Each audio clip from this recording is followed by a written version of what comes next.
মানে আপনি আমাদের গ্রুপে মেসেজ দিয়ে, কারণ এখানে আপনি যেটা দিয়েছেন আমাদেরকে যথেষ্ট। আমরা অনেক সময় আমার স্পেশালি কয়েকটা ক্লাস করতে পারিনি, বাট আপনি যে রিসোর্স গুলো আপলোড করে দিয়েছেন ওগুলো আমি দেখতেছি এবং উপকৃত হচ্ছি। তো সুতরাং অ্যাডভান্স কোর্সেও জয়েন করার চেষ্টা রাখতেছি আর কি। এটা আপনার কাছে অনুরোধ রইল, এই প্রোগ্রাম যখন হবে লিংক জানাবেন আমাকে। জি, ইনশাল্লাহ। মানে আমরা অ্যাডভান্স ক্লাসটা শুরু করবো একটু মাসখানে পরে। এটা অন্যদের ব্যাচ আমি অন্য জায়গায় পড়াইছিলাম, তারাও এরকম অনেকে আগ্রহ আছে, কিন্তু হয়েছে কি একটা কোর্স শুরু করতে হলে তো কমসে কম কয়েকজনই লাগবে। এই আর 2 নম্বর হচ্ছে অ্যাডভান্স কোর্স যেটা হবে এটা কোর্স সিস্টেম হবে না, এটা হবে হচ্ছে ধরেন মাসিক সিস্টেম হবে। সেটা হচ্ছে যে আমাদের তো এই মানে কনসেপ্ট পড়তে সময় লাগবে, একজনের পড়া নিতে বা সময় লাগবে, ওইটা তো প্রত্যেকের পড়াশোনা হবে। যে কয়জন, আমরা অনেকজন ভর্তি করব না, কিন্তু যে কয়জন প্রত্যেকের পড়া প্রতিনিয়ত শোনা হবে, প্রতিনিয়ত পড়াই দেওয়া হবে বিভিন্ন পড়া। তো এর জন্য এটা সময় দেয়া লাগবে।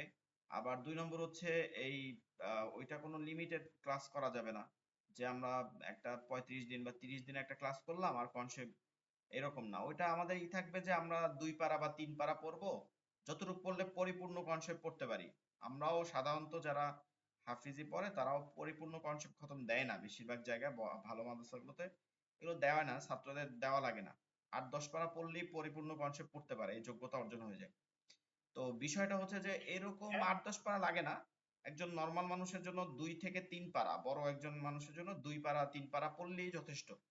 এখন এই 2-3 পারা পড়তে কমসে কম যে কয় মাস লাগে সেই কয় মাস তো ক্লাস করতে হবে, এটা তো মানে করা যাবে না, ধরতে ধরা যাবে না। আবার দুই হ্যাঁ, ওই নম্বর তো হচ্ছে সেটাই চাচ্ছি আর কি, যে আবার 2 নম্বর হচ্ছে টাইম ওই ফিক্স না কোর্সটা করে আপনি এরকম ধরেন। থাকবে না। ধরেন আপনার, আমি বলি সেটা, ধরেন আমরা ধরেন 5 জন নিলাম বা 7-8 জন নিলাম, এই 7-8 জনের পড়া আমরা শুনলাম। এখন একজন ব্যক্তি ধরেন আজকে আসে নাই, তার অন্য কারণে সে আসতে পারে না, সে পরবর্তী ক্লাসে জয়েন হয়েছে। এখন পরবর্তী ক্লাসে যে জয়েন হবে, এখন তো আমরা তো ওইটা এরকম পড়াবো না যে সবাইকে একই ধরনের সব পড়া থাকবে। যে যেদিন যার যতটুকু পড়া থাকবে ওভাবে আগাইতে থাকবো, আমরা একই পারা পড়বো, থাকবে কিন্তু পড়াটা আমরা পড়া দিতে থাকবো, কিন্তু যে পিছন যে পড়াটা বাকি গেছে যারটা, ওই পড়াটা সে দিবে তারপর সামনে নেব, মানে এইভাবে যেন তার কোনো জায়গায় কাঁচা না থাকে। তো বিষয়টা হচ্ছে এরকম হবে। আর এই কোর্সটা করলে অবশ্যই আপনাদেরকে এই গ্রুপগুলো তো নষ্ট আমাদের থাকবে, গ্রুপগুলো তো আর আমাদের মানে আপনাদের গ্রুপ থাইকা গেলে আপনারা লিভ নেবেন না, যে থাকলে তো সমস্যা নাই, এখানে তো আর তেমন একটা মেসেজিং হবে না। গ্রুপটা থাইকা গেল আপনাদের হোয়াটসঅ্যাপে। যদি কখনোই হয়, মানে যখন আমরা এই দিব বিজ্ঞপ্তি আমাদের পেজেও যেভাবে দেব, আমরা আপনাদের গ্রুপে, হোয়াটসঅ্যাপ গ্রুপে আমরা দিয়ে দেব, তখন আপনাদের জন্য জি, হবে, স্মরণ হয়ে যাবে। জি, তারপরে তো সেটাই চাচ্ছি যে টাইম ফিক্স না, মানে আপনার আমাকে শিখাইলেন, আপনি 2-3 পারা সুন্দরভাবে পড়ানোর জন্য যতখানি সময় লাগে অতখানি যেতে পাই। জি জি, মানে টাইম ফিক্সড বলতে টাইম তো ফিক্স থাকবে, কিন্তু মানে থাকবে না কত মাস, এটা ফিক্স থাকবে না। এটা আমরা করতে থাকবো, প্রতি সপ্তাহে 3 দিন 4 দিন করে পড়বো।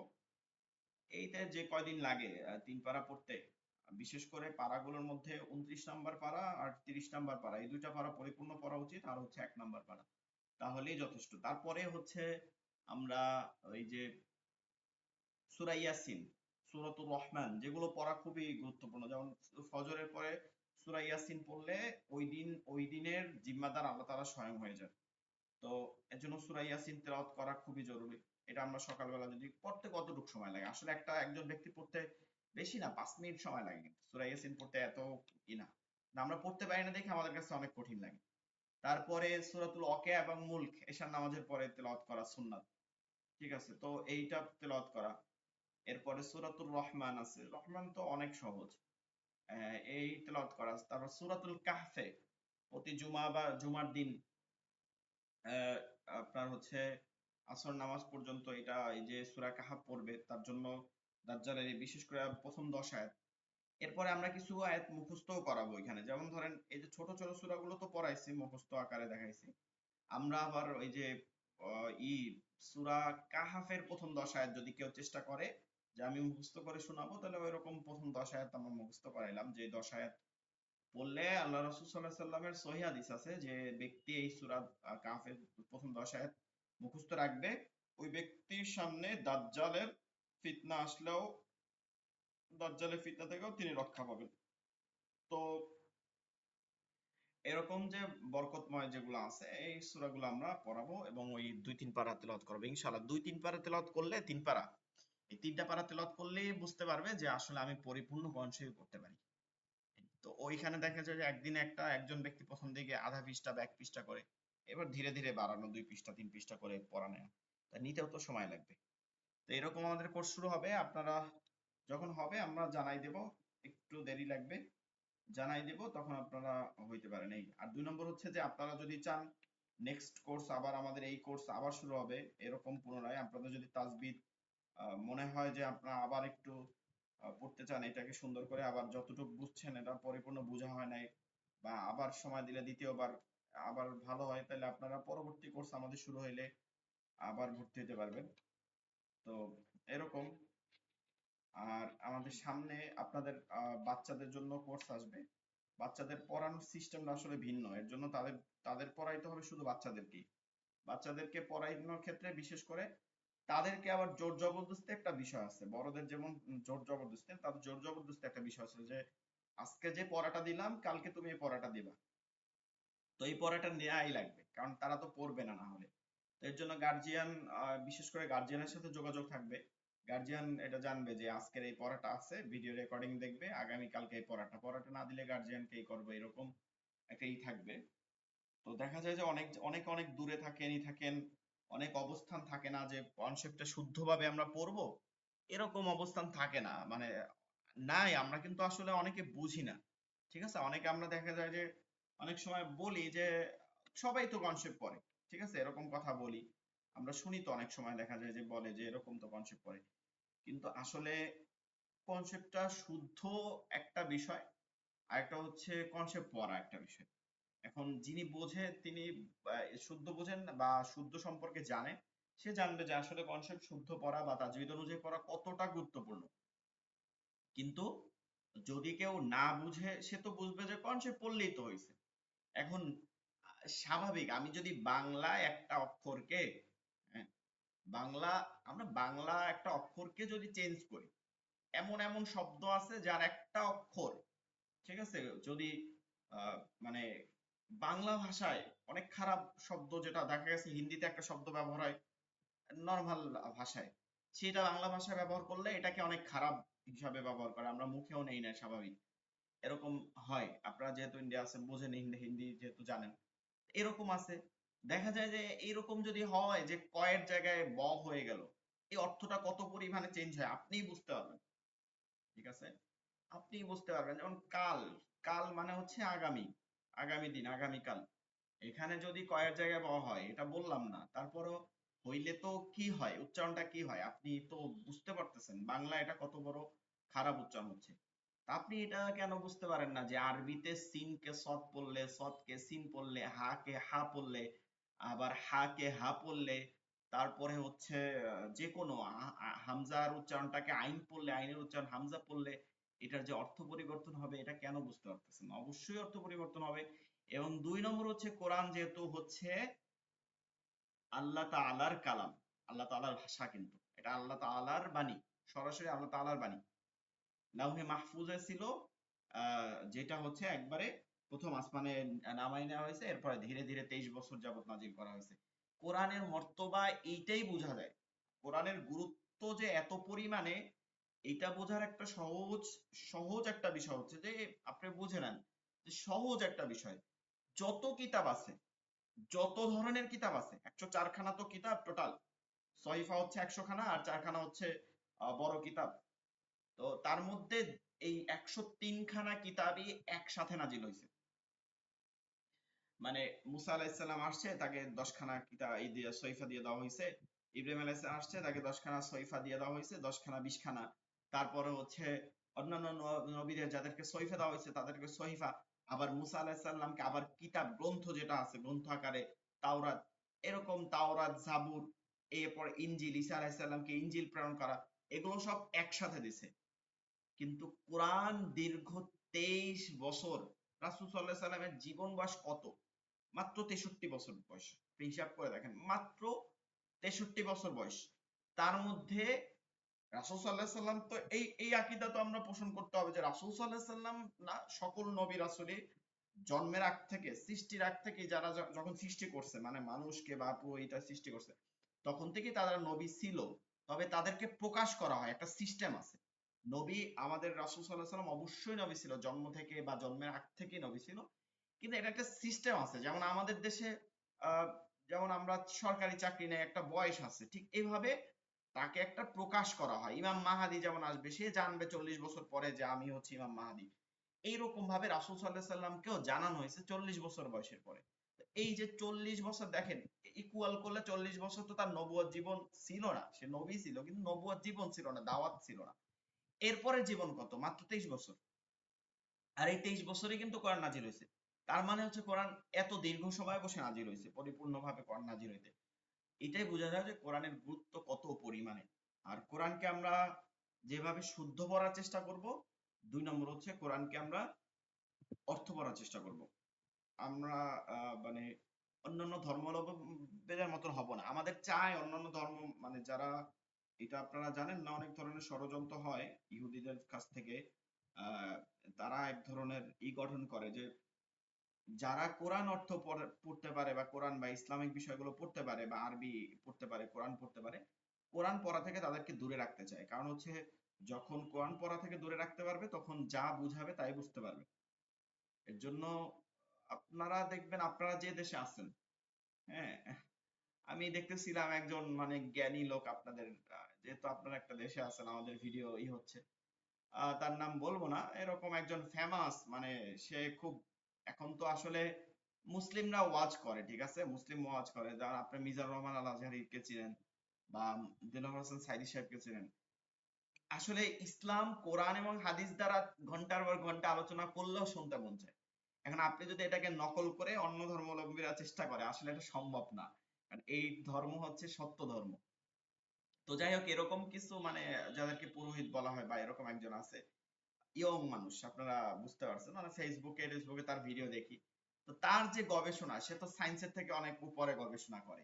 সে পেঁয়াজ রসুন সম্পর্কে যেই সব ধারণা দেয়, তারপর অন্যান্য বিষয় সম্পর্কে, গোমূত্র বা এইসব বিষয় সম্পর্কে যেই সব উদ্ভট কথাবার্তা বলে, আসলে মানে আমরা শুনতে যে সবকিছু থেকেই গন্ধ আসে, শুধু এই থেকে সেন্টের গান আসে, এরকম আসলে কথা বলা। এখন এটা মানুষকে বুঝাচ্ছে, আর মানুষ কিন্তু বলতেছে যে আহ, কি সুন্দর কথা, কি সুন্দরী। তারা কত মানুষ এরকম তার ওই অনুষ্ঠানগুলোতে হচ্ছে। কারণ কি? কারণ হচ্ছে মানুষ জানে না, মানুষ তাদের কিতাবগুলো তারা পড়ে না, তাদের এই কিতাবের অর্থগুলো তারা জানে না, সংস্কৃত ভাষা তারা জানতে মানে শিখতে পারে না বা তাদেরকে জানায় না। এই কারণে তাদেরকে যা বুঝায়, যা শিখায়, মানে যেইটার অর্থ যেরকম মন চায় সব অর্থ ব্যাখ্যা নিজের মতন দেয়, এটাই বুঝতে পারে। কিন্তু ইসলাম এমন না।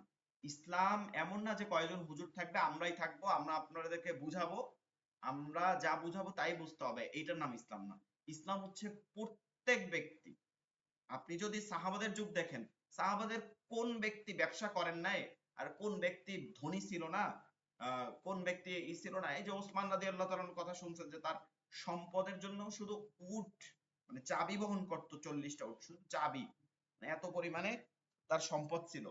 তারপরে আরেকজন সাহাবার আউফ রাদিয়াল্লাহু তাআলা আনহু, তার সম্পদের পরিমাণ সেদিনকে দেখলাম যে একজন আলেম, ঠিক আছে, দেওবন্দ থেকে পড়ে আসছে, সে এরকম একটা হিসাব দিছে, হিসাবটা কতটা মিলে, কিন্তু তার সম্পদ ছিল, অনেক পরিমাণ সম্পদ ছিল, 40,000, 40 লক্ষ কোটি টাকা, বাংলাদেশের টাকা, এরকম একটা হিসাব তিনি দিচ্ছেন যে ওই সময় সম্পদ ছিল। অথচ তারা তো সাহাবা ছিল। আমরা মনে করি ইসলাম মানে হচ্ছে পাঞ্জাবি পায়জামা পরে পরিপূর্ণভাবে শুধুমাত্র মসজিদেই বসে থাকবো, আসলে না। ইসলাম মানে হচ্ছে আপনি সারাদিন কাজের পরেও আপনি একটু কোরআনের সময় দেওয়া, ইসলাম হাদিস কোরআন পড়া, যার যার পেশা থাকবে। আবার এর মধ্যে থেকে কিছু আলেম তো থাকতে হবে, আলেমরা মানে আমাদের সমাজ ব্যবস্থাটা এরকম নাই দেখে আলেমরা আছে। আমরা যদি এরকম থাকতো যে প্রত্যেক মসজিদ ভিত্তিক, যেমন রাসূল সাল্লাল্লাহু আলাইহি ওয়াসাল্লাম সাহাবাদের ভিত্তিক, আহ, আহ, যখনই তারা সময় পাইতো তারা হাদিস কোরআন পড়তে বসে যেত, রাসূল সাল্লাল্লাহু আলাইহি ওয়াসাল্লাম 10 দিতে থাকতো, তারা শুনতে থাকতেন, তারা শিখতেন, এগুলো করতেন, এইরকম যদি থাকতো তাহলে আবার এটা প্রয়োজন হতো না। তো এরকম তো নাই, সময় দেয় না। তো এখন যদি একটা মানুষ, এরকম কিছু পরিমাণ মানুষ এরকম বের না হয় তাহলে এট এ টাইম তো কোরআন পড়ার লোকই থাকবে না। কিন্তু আমাদেরকে ওইখানেও যাইতে হবে, চেষ্টা করতে হবে যে আমি নিজে কোরআন শিখবো, অর্থ সহকারে যা বুঝি যতটুকু পারি শিখবো। এখন একটা বিষয় হচ্ছে যে অনেকে উৎসাহিত করে না, বা অনেকে এইটারে করে, কারণ হচ্ছে তারা অনেকে এই কারণে করে, কোরআন আমার মনে রাখতে হবে কোরআনের এমন আয়াত আছে যেটাকে আপনাকে জায়েজ বলছে, সুদ খাওয়া এগুলোকে জায়েজ বলছে।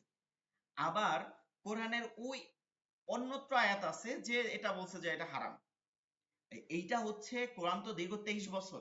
এখন একটা টাইমে যদি আপনাকে বলা হয় যে মদ খায়েন না, আপনি একটা অভ্যাসে ছিলেন, আপনি একটা অ্যালকোহলের অভ্যাস আছেন, হঠাৎ করে বললে আপনি আপনার ঈমান এইভাবে শক্ত হয় না, তার আগেই যদি বলে যে এটা হারাম তোমার উপরে নিষিদ্ধ তুমি ফালাই দাও, এরকম হবে না।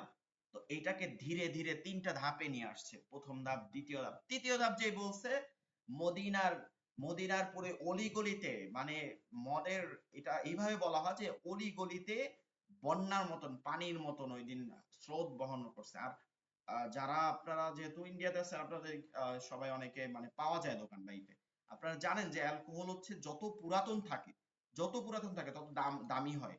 তো এইরকম দামি দামি জিনিস মানুষ ফালাই দিছে, কারণ তাদের ঈমান ওই পর্যন্ত চলে গেছে, তারা জানে। তো এরকম করে ইসলাম হয়েছে। এই কারণে অনেকে বলে যে কোরআন অর্থ করে, কিন্তু অর্থ তো অবশ্যই আমাদের পড়তে হবে। আমলের ক্ষেত্রে আমরা যদি পরিপূর্ণ না বুঝতে পারি আলেমদের কাছ থেকে নিব, কারণ আমলের ক্ষেত্রে আপনাকে ভিন্নভাবে জানতে হবে। আলেমরা যখন পড়ে কোরআন অর্থ যেমন পড়ে, কিন্তু ফেকা মাসালা পড়ার সময় ওগুলো একত্রিত করা যেখানে ওখান থেকে পড়ে, যে কোরআনও আছে হাদিসও আছে, এগুলো কোনটা কখন কোন সময় আসছে এটা জেনে তারপরে আমল করতে হবে। তো এর জন্য আমরা কোরআন অবশ্যই অর্থ সহকারে পড়বো, পড়লে আমার ঈমান মজবুত হবে, আমি যে একজন মুসলমান এটা পরিপূর্ণভাবে আপনার মধ্যে চলে আসবে। এর জন্য যতটুকু পারেন, এখন আপনি চাইলে বিভিন্ন পিডিএফ পাওয়া যায় অনলাইনে, শব্দে শব্দে কোরআন সার্চ দিবেন, শব্দে শব্দে কোরআন পিডিএফ পাওয়া যায়, বা কোরআনের গোটা শব্দ। এরপর ইউটিউবে ঢুকে আপনি ইউটিউবের মাধ্যমে ক্লাস করতে পারেন যে কোরআনের শব্দ, কোরআনের শব্দের অর্থ। এরপরে আমাদের আবু তো হাদনান ভাই তার ক্লাস আছে যে সংক্ষেপে কিভাবে কোরআনের অর্থ পড়া যায়, এরকম ইউটিউবে সার্চ দিলে তার আবু তো হাদনান ভাইয়ের ক্লাস পাবেন। সেখানে চাইলে আপনি কোর্স করতে পারেন অল্পতে, মানে কোরআনের অনেক শব্দ আছে বারবার রিপিট হয়েছে, এগুলো বাদে 7,500 শব্দ আছে যেগুলো ইজি, এগুলো শিখলে আপনি অটোমেটিক কনসেপ্ট পরিপূর্ণ দেখে আপনি করতে পারবেন। তো আল্লাহ তাআলা আমাদেরকে মানে একজন কথিত মুসলমান না, পরিপূর্ণ মুসলমান হওয়ার তৌফিক দান করুক। আমরা যেন আমাদের সামনে যেন কেউ এমন কোনো প্রশ্ন রাখলে আমরা যেন সেই উত্তরটা দিতে পারি যে আমি মুসলমান, সোনা মুসলমান না। আপনারা এটা জানেন যে কবরের মধ্যে প্রশ্ন করা হবে, তাই না? এটা জানেন কবরের মধ্যে প্রশ্ন করা হবে, কিন্তু কয়টা প্রশ্ন করা হবে এটা অনেকে জানে না। হাদিসের মধ্যে আছে, কিন্তু কয়টা প্রশ্ন করা হবে কেউ বলতে পারবেন?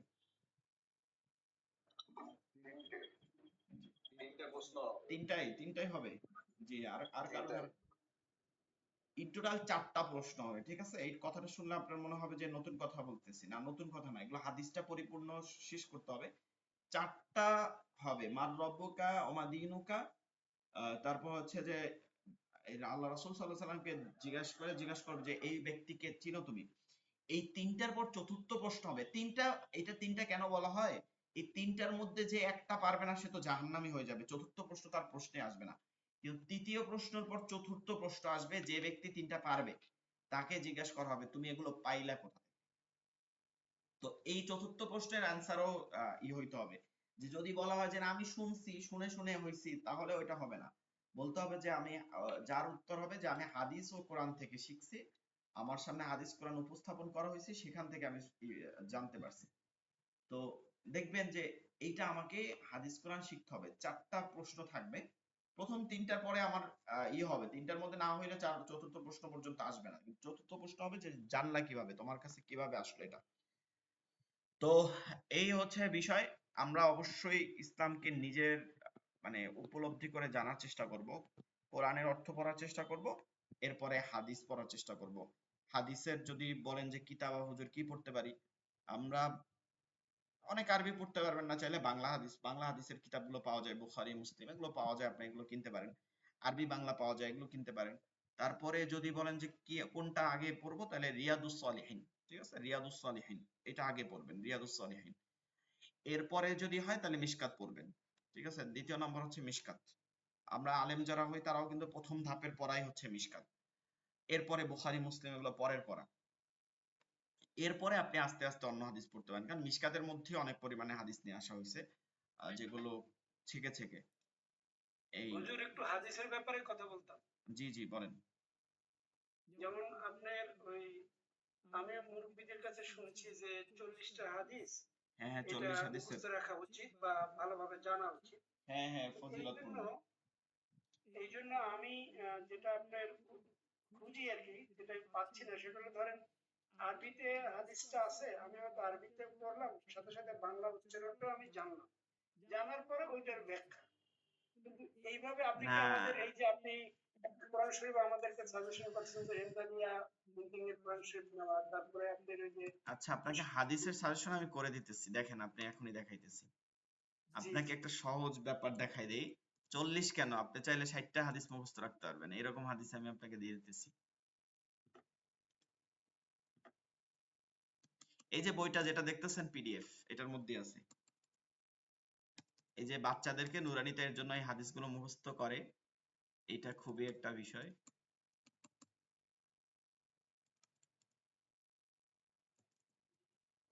আচ্ছা আমরা গেলেই বুঝতে পারবেন, এই যে হাদিসে চলে আসছি, ঠিক আছে?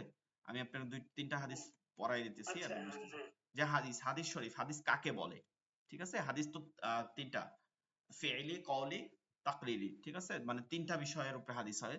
একটা হযরত মুহাম্মদ সাল্লাল্লাহু আলাইহি সাল্লাম যাহা করিয়াছেন, ফি'লি, যাহা ফাআলা, যিনি যা করে, ফি'লি যা করছেন, বা নিজে আহ অর্থাৎ বলিয়াছেন, কওলি, ফি'লি হচ্ছে করিয়াছেন।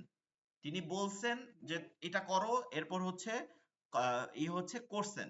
এবং তাকরিরি হচ্ছে সাহাবায়ে কেরামদেরকে করিতে দেখিয়া, মানে নিজে করেন না অনেক কিছু, কিন্তু করিতে দেখিয়া আবার কি করেন নাই, নিষেধও করেন নাই, তাহাই হচ্ছে হাদিস। ঠিক আছে? হাদিসের এটা সংজ্ঞা, যে হাদিস কাকে বলে।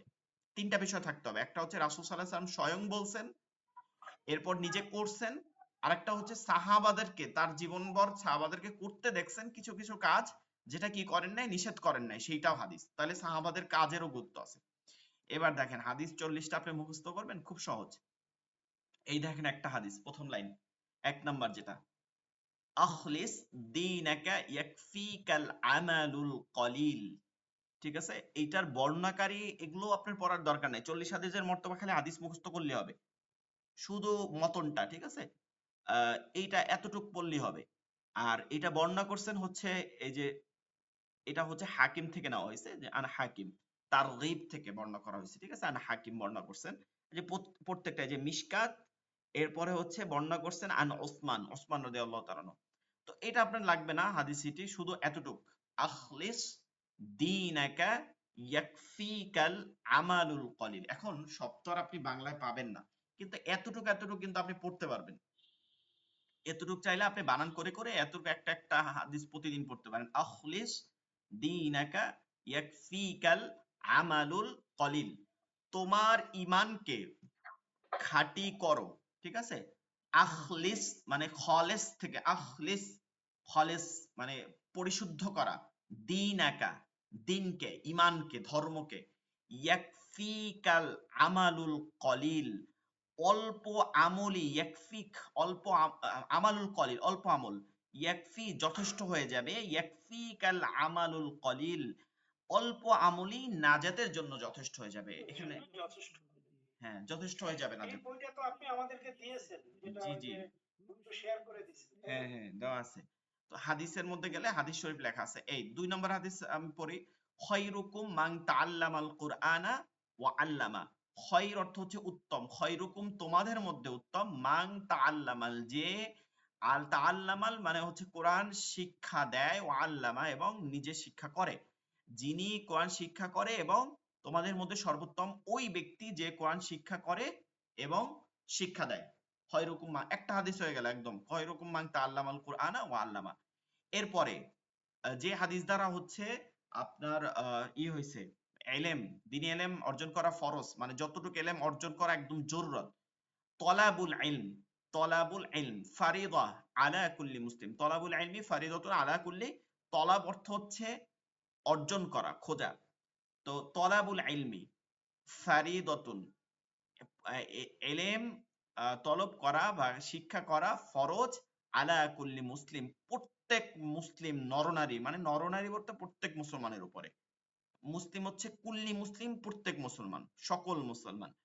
দ্বীনি এলেম অর্জন করা প্রত্যেক মুসলমানের উপর ফরজ। এখানে দিন শব্দটা লেখা নাই, তবে এটা দিনকে বোঝাচ্ছে, এর জন্য দিন ব্র্যাকেটে দিয়ে দিছে। এরপরে যদি আরেকটা হাদিস দেখি, আত-তুহুরু শাতরুল ঈমান, ঠিক আছে, আমরা এই কথাটা অনেক শুনি যে পবিত্রতা হচ্ছে ঈমানের অঙ্গ। এটা কিন্তু হাদিস, সহিহ হাদিস একদম, এগুলো প্রত্যেকটা সহিহ হাদিস। এন্ড এই যে আবি মালিক, এটা হচ্ছে ই করা, এটা মিশকাতের হাদিস। মিশকাতের হাদিসগুলো প্রায় সবগুলোই সহিহ। এখানে আত-তুহুরু শাতরুল ঈমান, আত-তুহুরু পবিত্রতা, শাতরুল ঈমান ঈমানের অঙ্গ। এরপরে যদি আরেকটা দেখি, মিফতাহুল জান্নাতিস সালাহ, মিফতাহ অর্থ হচ্ছে চাবি, জান্নাতিস সালাহ, নামাজ হচ্ছে জান্নাতের চাবিকাঠি। আউয়ালু প্রথমে, মা ইউহাসাবু বিহিল আবদ ইয়াউমাল কিয়ামাতিস সালাহ, বান্দার প্রথম হিসাব হবে কি? নামাজ। বান্দার প্রথম হিসাব হবে নামাজ। আউয়ালু মা ইউহাসাবু হিসাব করা, বিহিল আবদ প্রত্যেক বান্দার, ইয়াউমাল কিয়ামা কিয়ামতের দিন, as-সালাহ সালাতের হিসাব হবে। এরপরে আরেকটা আছে আফদলুল আলিম, একজন ফাদলুল আলিম, একজন আলেমের ফজিলত। ফাদলুল আলিম, ফজিলত বলি না সেই শব্দটা, এই যে ফাদলুল আলিম আলাল আবেদ, একজন আলেমের ফজিলত একজন আবেদের থেকে, মানে জ্ঞানীর থেকে। একজন শিক্ষা যিনি করছেন তার ফজিলত একজন জ্ঞানী, মানে জ্ঞানী আর শিক্ষার জিনিসটা কি, জ্ঞানী মানে হচ্ছে সে অনেক বুঝদার, সে অনেক কিছু বোঝে, এরকম ব্যক্তি আছে না, তাদেরকে বলতেছে আবেদ। কাফাদলি আলা আদনাকুম, যেমন আল্লাহ এবং একজন আদনা ব্যক্তি, হ্যাঁ, যে কোনো সমাজের হিসাবই ধরে না, এই দুইজন ব্যক্তির মধ্যে যে তফাৎ আছে, বিশাল এক তফাৎ আছে। আল্লাহর সাথে তো আসলে আমাদের কোন রাজারও উদাহরণ হবে না, কিন্তু যদি এমন সামান্য একজন ব্যক্তি, যে একজন ভিক্ষুক বা তার থেকেও নিচে এরকম যদি কেউ থাকে, তার মধ্যে যেমন উদাহরণ খাটে না, তেমন একজন আলেম আর একজন আবেদের মধ্যেও কি হয় না, উদাহরণ খাটে না। এজন্য একজন আলেমের বলা হয় যে একজন আলেমের ঘুমও হচ্ছে ইবাদত। আচ্ছা, আমরা 10টা হাদিস পড়ি, তারপরে শেষ করে দেবো। এরপরে যেমন একটা আছে আদ-দুআ হুয়াল ইবাদা, ঠিক আছে, আমরা বলি না দোয়া, দোয়া হচ্ছে ইবাদত, দোয়া হচ্ছে ইবাদত, তিরমিজি শরীফের হাদিস, দোয়াই হচ্ছে ইবাদত, দোয়া হুয়াল ইবাদা। এরপরে আরেকটা আছে হচ্ছে এই যে হাদিসটা, যে ব্যক্তি আল্লাহ তাআলার নিকট দোয়া করে না, মাল্লাম ইয়াসআল্লাহ, মানে আল্লাহ তাআলার কাছে ডাকে না, চায় না, আল্লাহ তাআলা কি হয়, ইয়াগদাবু আলাইহি, আল্লাহ তাআলা তার উপর কি হয়, অসন্তুষ্ট হয়, আল্লাহ তাআলা তার উপরে রাগান্বিত হয়, অসন্তুষ্ট হয়। এজন্য আল্লাহ তাআলার কাছে চাইতে হবে। বান্দা তো চাবেই আল্লাহর কাছে, আল্লাহর কাছে চাইলে আল্লাহ খুশি হয়। লা ইয়ারহামুল্লাহ, যিনি রহম করেন না, মান লা ইয়ারহামুন নাস, আল্লাহ তাআলা ওই ব্যক্তির উপর রহম করবেন না, মান লা ইয়ারহামুন নাস, যিনি মানুষের উপর রহম করেন না। আল মুসলিমু মান সালিমাল মুসলিমুনা মিন লিসানিহি ওয়া ইয়াদিহি, একজন মুসলমান অপর মুসলমানের কাছে, যে খাঁটি মুসলমান ওই ব্যক্তি, মূলত এই খাঁটি শব্দটা এখানে নাই, তবে খাঁটি মুসলমান ওই ব্যক্তি, মানে একজন মুসলমান আরেকজন মুসলমানের অধিকার আছে, তারা খাঁটি মুসলমান হয়, মিল লিসানিহি, জিহ্বা, ও যে জিহ্বা, যাহার মুখ হইতে, মানে জিহ্বাকে বুঝাচ্ছে, মুখের মধ্যে তো মূল কথা বলি জিহ্বা দ্বারা, ওয়ায়াদিহি, এবং হাত, অর্থাৎ খাঁটি মুসলমান ওই ব্যক্তি যাহার হাত ও মুখ হইতে অপর মুসলমান ব্যক্তি নিরাপদ থাকে। মুখ কিন্তু খুব, মানে খুব গুরুত্বপূর্ণ বিষয়। মুখের দ্বারা এমন একটা শব্দ উচ্চারণ করে ফেলানো যে ওই ব্যক্তি কষ্ট পাইতে, আর মুখের মানে খুবই গুরুত্ব, সারা সম্পর্ক শেষ হয়ে যায়।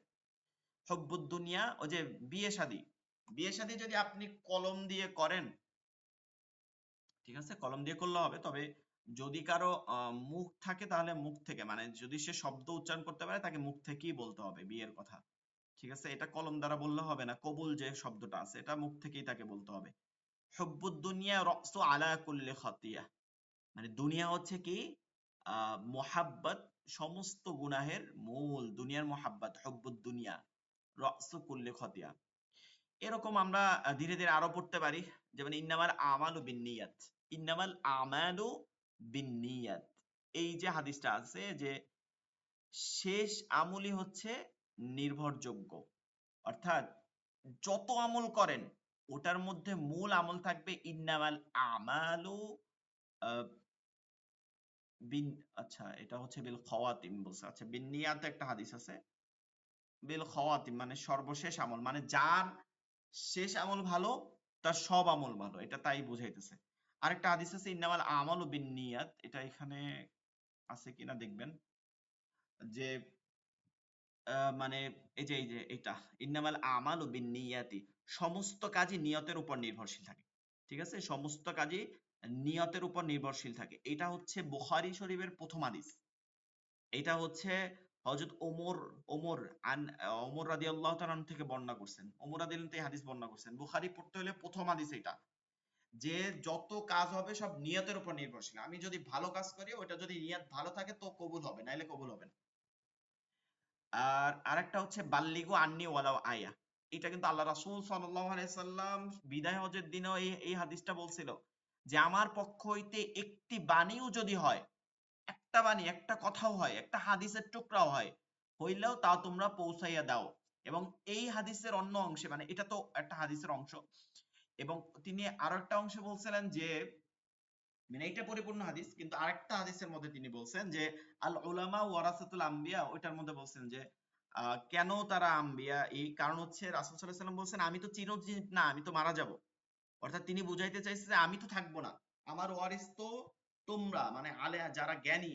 এবং রাসূল সাল্লাল্লাহু আলাইহি ওয়াসাল্লাম এটা হাদিসের মধ্যে বলা হয়েছে যে কোন নবী রাসূল কিনা সম্পদের মালিক থাকে না, তারা যখন ইন্তেকাল করেন তখন সম্পদ রেখে যায় না, তারা রেখে যায় হচ্ছে এলেম, এলেম রেখে যায়। আর এলেম যারা অর্জন করে তারাই হচ্ছে ওয়ারিস হয়। তো যাই হোক, আমরা এখান থেকে 40টা হাদিস গুনে গুনে 40 নাম্বার হাদিস করে এটা মুখস্থ করতে পারি, চাইলেই কিন্তু আমরা সহজে করতে পারি। তারপরে যদি আপনার কোনো হাদিস উচ্চারণ করতে, এটা আপনার সবার জন্য, যদি উচ্চারণ করতে কোনো হাদিসের সমস্যা হয় যে আপনি বুঝতেছেন না, হাদিসটা ছবি তুলে স্ক্রিনশট করে দিয়ে দিবেন যে হুজুর এই এত নম্বর হাদিসটা একটু উচ্চারণ করে দেন, অডিও পাঠিয়ে দেওয়া হবে ইনশাল্লাহ। জি হুজুর, ভালো হবে। জি আচ্ছা, আমাদের ক্লাস আজকের এরকম ক্লাসই হবে, আজকে যেহেতু লাস্ট ক্লাস আমাদের দীর্ঘ করবো জি না, আমি বিভিন্ন প্রশ্নের উত্তরই দিব, আপনাদের যদি আরো কারো প্রশ্ন থাকে বলবেন। হুজুর, আরেকটা জিনিস ছিল, সেটা হলো ধরেন নামাজের ভিতরে হুম। বিভিন্ন জিনিস হয়তো আমাদের জানা অজানা অবস্থায় ভুল হয়। এরকম কোনো কিতাব কি আপনার সঙ্গে আছে যেটা আমরা জোগাড় নামাজের করে মধ্যে নিতে জানা পারি? অনা জানা অজানায় কোনো ভুল হয়, এই এই এই ধারণাটা থাকা ঠিক না একজন মুমিনের জন্য। কেন জানা অনাজানায় ভুল হবে, কি হবে? আপনি ফরজ ভুল হবে, ওয়াজিব ভুল হবে, যেটা আমরা পড়াইছি এটা আপনারা জানেন। আর কি হবে? আর হচ্ছে কনসে অশুদ্ধ পড়লে, এছাড়া আর মুমিনের আর কোনো ভুল হয় না। জানা অজানায় আর কোনো কিছুই নামাজের মধ্যে আচ্ছা, ভুল হবে না। আপনি আপনি সুন্দর একটা কথা বলছেন। জানা অজানার ভিতরে যেমন আমি আপনাকে একটা উদাহরণ দিই। এই যেমন অনেক সময়ই হুজুররা বলেন যে পায়ের উপরে টাকনুর উপরে কাপড় তোলো। হ্যাঁ, এটা কি ম্যান্ডেটরি? এটা কি মানে এটা নামাজ এটা পড়ার এটা ক্ষেত্রে এটা কি নামাজের জন্য শর্ত? ম্যান্ডেটরি না, এটা হচ্ছে সব সময়ের জন্য ম্যান্ডেটরি, সব সময়ের জন্য, সব সময়ের জন্য। এটা সহিহ হাদিস যে আল্লাহ রাসূল সাল্লাল্লাহু আলাইহি ওয়াসাল্লাম বলেছেন তোমরা নামাজ এই মানে গিরার উপরে কাপড় রাখো, কারণ কিয়ামতের দিন আগুনের কাঁচি দ্বারা এই অংশটা কাটা হবে যে কাপড়ের নিচে রাখবে। ঠিক আছে, এর জন্য কাপড়কে অবশ্যই এর নিচে উপরে রাখতে হবে। এখন আমাদের দেশে হয় কি, এটা এক ধরনের হয়েছে যে নামাজের সময় বলে যে গিরার উপর কাপড় ঠিক করে রাখুন। এখন মূল কথা হচ্ছে আচ্ছা, যে মানে এটা এটা এটা গুনার হলো কাজ, এটা মুসলমানদের জন্য এটা সর্বসময়ের নির্দেশ। হ্যাঁ, সর্বনিম্ন, এবং এটা হচ্ছে ওয়াজিব। এই আমলটা হচ্ছে ওয়াজিব। এবং এটা নামাজের জন্য কেন বলা হয় সেটার কারণ হচ্ছে যে এটা একটা বড় মারাত্মক ওয়াজিব, ওই সেন্সে বলে যে এটা নামাজের সময় এই কাজটা করবে। কিন্তু এটা তো সব সময় করার কাজ, এটা বলে না, বেশিরভাগ জায়গায় না এটা উঠে গেছে। এটা একটা সময় ধরেন এক ধরনের কুসংস্কার টাইপের ছিল যে নামাজের সময় বলতে, এখন হুজুররা এটা আলোচনায় বলে, বিভিন্ন আলোচনায়, কিন্তু নামাজের সময় এখন আর এটা বলা হয় না, কারণ হ্যাঁ, আমরা আলোচনায় বলে। আচ্ছা, আর একটা জিনিস আছে, যেমন ধরেন অনেকে নামাজ পড়তে আসে টুপি ছাড়া। তো এটার ব্যাপারে টুপি আমাদের মাস্ট বি কি না, টুপি নির্দেশনা? মাস্ট বি না, এটা বুঝতে হবে আমাদের। সেটা হচ্ছে যে টুপিটা হচ্ছে সুন্নাত বা তার থেকেও মুস্তাহাব। কারণ রাসূল সাল্লাল্লাহু আলাইহি সাল্লাম যে টুপি পরছেন, এই টুপি হুবাহু যে এভাবে এরকম কোনো পাওয়া যায় না। রাসূল সাল্লাল্লাহু আলাইহি সাল্লামের পাগড়ি পাওয়া যায়, আর একটা বিষয় হচ্ছে যে টুপিটা ঢাইকা, এটা আরাবিয়ান পোশাক ছিল, মাথাটা ঢাইকা রাখা। তো টুপিটা হচ্ছে সুন্নাতের অংশ, মানে সুন্নাত রাসূল সাল্লাল্লাহু আলাইহি সাল্লাম যে পরছেন বডি এগুলো, কিন্তু নামাজের সাথে টুপির সংশ্লিষ্ট না। আপনি টুপি না থাকলেও নামাজ পড়েন, কিন্তু নামাজের মধ্যে তো আমরা সুন্নাত গুলোকে সুন্দরভাবে আদায় করার চেষ্টা করি। নামাজের প্রতিটা কাজ চাই না যে আমি যেন আল্লাহ রাসূল, যেমন একজন ব্যক্তি লম্বা পাঞ্জাবি পরে নামাজ পড়তেছে, পাঞ্জাবি পরাটা তো গুরুত্ব না নামাজের জন্য, কিন্তু সে ব্যক্তি কেন পড়েন যে আমি যখন নামাজ পড়বো তখন যেন আমার পরিপূর্ণ অঙ্গভঙ্গি সব যেন রাসূলের সাথে মেলে, এরকম আমরা চেষ্টা করি। আমরা থাকলে টুপি, যদি কাপড়ের টুপি পকেটে থাকে আমরা পরবো, যদি না থাকে তাহলে কোনো সমস্যা নেই, যেভাবে আছে ওভাবেই নামাজ পড়বো, কোরআন তেলাওয়াত করবো, সব কাজ করবো। আচ্ছা, আর একটা জিনিস আছে, ধরেন নামাজের ভিতরে সূরা ফাতিহার পরে যখন আমি অন্য আরেকটা সূরা মিলাইয়া পড়ব, জি, তার মাঝে আমাকে কি বিসমিল্লাহ হ্যাঁ পড়তে হ্যাঁ, হবে এরকম সূরা কোনো? ফাতিহার পর না শুধু, পড়তে প্রথমবার মানে সানা পড়ার পর আউযু বিল্লাহ পড়বেন প্রথমবার। জি, আউযু জি। বিল্লাহ পড়া সুন্নাতে মুআক্কাদা। এরপরে ওই সাথে তো বিসমিল্লাহ পড়বেনই। এরপরে জি। মানে আপনি যত রাকাতই পড়েন, প্রত্যেকবার যতবার সূরা পড়তেছেন প্রত্যেকবার শুরুতে বিসমিল্লাহ পড়া মুস্তাহাব, বিসমিল্লাহ পড়া। তবে ভুলে গেলে আচ্ছা, সমস্যা নেই, এটা ওয়াজিব না। ওয়াজিবও না, ফরজও না। আচ্ছা, আমি যখন আত্তাহিয়াতু পড়ব তখনই কি আমাকে বিসমিল্লাহির না, রহমানির রহিম এই আত্তাহিয়াতু কথাটা তো বলতে সূরা না, হবে? আত্তাহিয়াতু সূরা না। আত্তাহিয়াতু দোয়া। আচ্ছা, ওকে। তখন বিসমিল্লাহ পড়া লাগবে না, এটা লাগবে না, এগুলো দোয়া। মূলত আত্তাহিয়াতু হচ্ছে দোয়া। বিষয়টাকে দোয়াগুলো তো, এটা তো হাদিস থেকে আসছে, কিন্তু দোয়াগুলো তো আসলে আরবি, মানে আমরা ভাষায়, বাংলা ভাষায় যেরকম কথা বলি ওটা একটা আরবি কথা, মানে একটা দোয়া। ঠিক আছে? আচ্ছা। দোয়া মানে হচ্ছে হুজুর, প্রার্থনা। আরেকটা জি জি। আরেকটা জিনিস আমি দেখছি, আমি ঠিক কোথায় দেখছি এটা, দুই একদিনই দেখছি, আমি মনে করতে পারতেছি না, বাট লেখাটা ছিল এরকম যে নামাজের পরে যখন আমরা মোনাজাত করি, মোনাজাতের ভিতরে দুনিয়াবি কোনো জিনিসের জন্য মোনাজাত করা যাবে না, এই না রকম না না, কিছু ছিল। এইভাবে না, এইভাবে না, এটা বলি নাই। এই যে এটা মোনাজাতের একটু কোনো বলেন। কথা উঠে নাই। কাউসার আলম ভাই ক্লাসে ছিল, মানে প্রশ্ন করছিল, জিজ্ঞেস করেন। না, না, আমি আপনার কাছ থেকে শুনি নাই, আমি অন্য জায়গায় পড়ছি, এই না জন্য না, আপনি আমরা একটু এটা আমাকে বুঝাই পড়াইছিলাম। দেন। আচ্ছা, একটু বুঝাই দেন আমাকে। এইটা নামাজের কথা হয়েছিল, নামাজের, ফরজ নামাজের। হ্যাঁ। ফরজ নামাজের কথা বলা হয়েছিল যে নামাজের ওয়াক্তিয়া নামাজ পড়ি, এর জন্য দুনিয়াবি কোনো কিছু প্রার্থনা করা নামাজের মধ্যে জায়েজ নেই। দুনিয়াবি আচ্ছা, আখিরাতের বিষয়, আচ্ছা। যেমন আল্লাহ আপনি আমাকে মাফ করেন বা এরকম করা, এগুলো কিন্তু দুনিয়াবি জিনিস। ফরজ নামাজ পড়তেছি, সুন্নাত নামাজ পড়তেছি, ওয়াক্তিয়া নামাজ, তখন আমি আমার ভাতের চিন্তা করতেছি, আসলে এগুলো তো মুমিনের তো কোনো সময় আসলে দুনিয়া চাওয়াই উচিত। মুমিন আচ্ছা, চাবে, সেটা চাওয়া ঠিক আছে, কিন্তু এটা তো আমরা চাই কেন, আমরা বললাম না এইমাত্র যে আল্লাহর কাছে চাইতে হয়, আল্লাহ রাগান্বিত হয়, কিন্তু এখানে বলা হয় না যে দুনিয়ার জন্য চাও, চাইতে হবে তো আখেরাতের জন্য। আসলে দুনিয়ার কষ্টটা তো আমাদের জন্য মানে সুখের বলা যায়। দুনিয়া, আল্লাহ যদি আমার কথার কথা 60-70 বছর, এটা আমাদের মধ্যে ধৈর্য থাকে না, তা আমরা যদি এরকম কষ্ট একবার পার করে যাইতে পারি তাহলে আমাদের জন্য তো অনন্ত জীবন আছে। এই ইমানটা তো আমাদের আছে যে আমাদের জন্য অনন্ত জীবন আছে। অন্য ধর্মাবলম্বীরা 7 জন্ম না 18 জন্ম আসুক, কিন্তু তাদের এটা তো ই নাই, কিন্তু আমাদেরটা সত্য, এর কোনো ই নাই, প্রমাণ আছে, যেটার প্রমাণ আছে। প্রতিটা বিষয় প্রমাণ হয়ে যাচ্ছে, দিনে দিনে প্রমাণ হচ্ছে। ঠিক আছে? আপনাদেরকে একটা প্রমাণ বলি, একটা প্রমাণ। আপনারা অনেকেই মানে হাদিস কোরআনের উপরে বিশ্বাসটা এমন ভাবে আসবে, একটা প্রমাণ, দুইটা। একটা হচ্ছে আল্লাহ রাসূল সাল্লাল্লাহু আলাইহি সাল্লামের সহিহ হাদিস দিয়ে পাওয়া যায় যে আল্লাহ রাসূল সাল্লাল্লাহু আলাইহি সাল্লাম বলছেন যে আমার ইন্তেকালের পরে 30 বছর সুন্নাতের উপর শাসন আমল চলবে। 30 বছর সুন্নাতের উপর। সুন্নাত শাসন আমল একটা, মানে তার আদর্শ অনুযায়ী। আর একটা হচ্ছে ইসলামী শাসন আমল। এই দুটার মধ্যে তফাৎ আছে। সেটা হচ্ছে কি, যেমন ধরেন আপনারা তার্কিশরা দীর্ঘ 400 বছর শাসন করছে পৃথিবী। ঠিক আছে? তার্কিশরা, তুর্কিরা, যদি মূল তুর্কিরা শাসন বলি, তাদের এই আমলে ইসলামের অনেক প্রসিদ্ধতা পাইছে, এটা সত্য। সারা বিশ্বে ইসলামের প্রসিদ্ধতা পাইছে। 3 মহাদেশ, মানে তাদের দেশ থেকে 49টা স্বাধীন রাষ্ট্র বের হয়ে আসছে। এরা যেমন ঠিক, কিন্তু তার্কিশ তো শাসন ব্যবস্থা সুন্নতের উপর ছিল না, আল্লাহ রাসূলের আদর্শের উপর ছিল না তো। কারণ এটা কি ছিল, রাজত্ব ছিল, বাবার ছেলে মানে রাজা হবে, এটা ইসলামে নাই। এটা কোনো হাদিস কোরআন, এটা ইসলামের বিরোধিতা। ইসলামে এরকম সিস্টেম নাই। ইসলামের সিস্টেম হচ্ছে যে নির্বাচিত হইতে হবে, মানে ভোটের মাধ্যমে, সরাসরি জনগণ ভোট দিবে না, কিন্তু ভোটের মাধ্যমে জ্ঞানীরা যারা থাকবে সমাজের মধ্যে, তাদের আলাদা কমিটি থাকবে, সেখান থেকে 6 জনই হবে, সেখান থেকে আবার একজন যে বুজুর্গ থাকবে, জ্ঞানী থাকবে, সে 6 বছরের জন্য নির্বাচিত হবে। এইটা আমরা যদি দেখি তাহলে হযরতে আবু বকর সিদ্দিক রাদিয়াল্লাহু তাআলা আনহু, হযরতে ওমর ফারুক রাদিয়াল্লাহু তাআলা আনহু, হযরতে ওমর ফারুক রাদিয়াল্লাহু দুই আমলে ছিল 12 বছর, 6 দুই টার্ম ছিল। তারপর হচ্ছে হযরতে উসমান রাদিয়াল্লাহু তাআলা আনহু, হযরতে আলী রাদিয়াল্লাহু তাআলা আনহু, এদের টার্মও দেখতে পারবো। তবে এরা যেহেতু শেষে সবাই তিনজনই শহীদ হয়েছেন। আবু বকর রাদিয়াল্লাহু তাআলা 2 বছর 4 মাস পরে স্বাভাবিকভাবে ইন্তেকাল করছেন। এরপরে যারা আছে এরা শহীদ হয়েছেন। তো বিষয়টা হচ্ছে যে মানে বাবার ছেলে বাবা, এরপরে যে মুয়াবিয়া যে শাসন আমল শুরু করছে, এটা কিন্তু বাবার ছেলে বাবা একজনে 20 বছর শাসন আমল করে গেছে।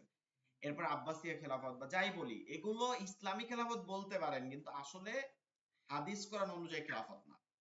তো এই একটা বিষয় তো দেখা গেছে যে ওইখানে আল্লাহ রাসূল সাল্লাল্লাহু আলাইহি ওয়াসাল্লামের কথা অনুযায়ী যেহেতু আবু বকর রাদিয়াল্লাহু তাআলা আনহু 2 বছর 4 মাস ইন্তেকাল করছেন, এবং ওমর রাদিয়াল্লাহু তাআলা আনহু 12 বছর, এবং উসমান রাদিয়াল্লাহু আনহু 6 বছর, এরকম করে করে ইন টোটালে তাদেরকে হয় হচ্ছে 29 বছর 6 মাস। এবং হাসান রাদিয়াল্লাহু তাআলা আনহু এর পরে ওই সকল সমাজের মধ্যে সবাইরই ছিল যে হাসান রাদিয়াল্লাহু তাআলা জ্ঞানী ছিল এবং যোগ্য ছিল। তিনি 6 মাস ভারপ্রাপ্ত হিসাবে ছিল, এরপর তার কাছ থেকে ক্ষমতাই নেওয়া হয়েছে। 6 মাস তিনি ভারপ্রাপ্ত হিসাবে ছিল, এই টোটাল হচ্ছে 30 বছর। এই 30 বছরের পরেই ক্ষমতাটা পরিপূর্ণ মানে ইসলামের যে আদর্শের বাইরে চলে গেছে। এক নাম্বার 2 হচ্ছে আরেকটা হাদিস আপনারা অনেক শুনেন, যে গাজওয়াতুল হিন্দ। আল্লাহ রাসূল সাল্লাল্লাহু আলাইহি ওয়াসাল্লাম জীবনে এই অঞ্চলে আসেই নাই, ভারতে আসেই নাই। তিনি এই অঞ্চল সম্পর্কে এখানের কোন সাহাবারা যে ভারতের কোন সাহাবা ছিল এখানে, এমনও কিন্তু প্রমাণ নাই। কিন্তু তারপরও তিনি কিন্তু বলছেন, কারণ এটাই যে সত্য নবী, তিনি বলে গেছেন যে এই দিকে একদিন যুদ্ধ হবে, যেটা হবে গাজওয়াতুল হিন্দ। এই সম্পর্কে হাদিসে একদম স্পষ্ট কথা বলা হয়েছে। আরবিটা গাজওয়াতুল হিন্দ, আরবি শব্দ, মানে হচ্ছে হিন্দুস্তানে একটা যুদ্ধ হবে, যেই যুদ্ধের মধ্যে মানে আচ্ছা, মাইক্রোফোনটা একটু অফ রাখতে হবে, মাইক্রোফোনটা অফ রাখতে হবে। তো যেটা বলতেছিলাম যে গাজওয়াতুল হিন্দ যেটা বলা হয়েছে, এটার এত পরিমাণে রক্তপাত হবে যে উদাহরণ দিতে গিয়ে বলছে যে গিরা পর্যন্ত মানুষের ডুবে যাবে রক্তে, এত পরিমাণ হবে। একদল মানে পালাইয়া যাবে, ঠিক আছে, একদল মুনাফিক হয়ে পালাইয়া যাবে এখান থেকে, আর একদল শেষ পর্যন্ত যুদ্ধ করবে এবং শেষ পর্যন্ত মুসলমানদের বিজয় হবে।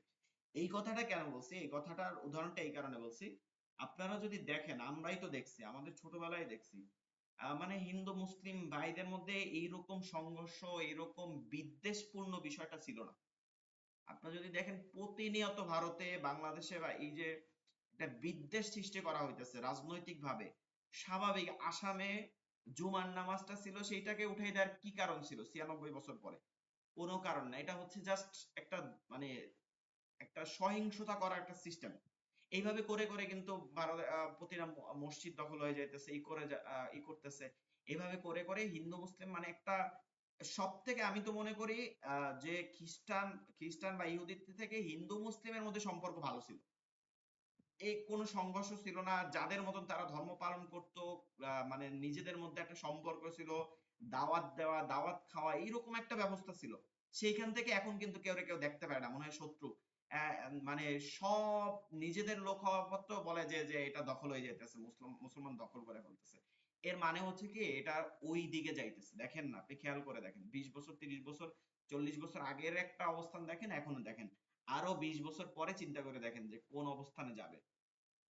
তো এইটাই হচ্ছে যে আল্লাহ রাসূল সাল্লাল্লাহু আলাইহি ওয়াসাল্লাম প্রতিটা হাদিস তো আপনার হইতে হবে, এটা দিনে দিনে প্রমাণ হইতেছে, কিয়ামতের আলামত গুলো যে দেখি। তো আমরা যাই হোক, আমরা অনেক কথা বলছি।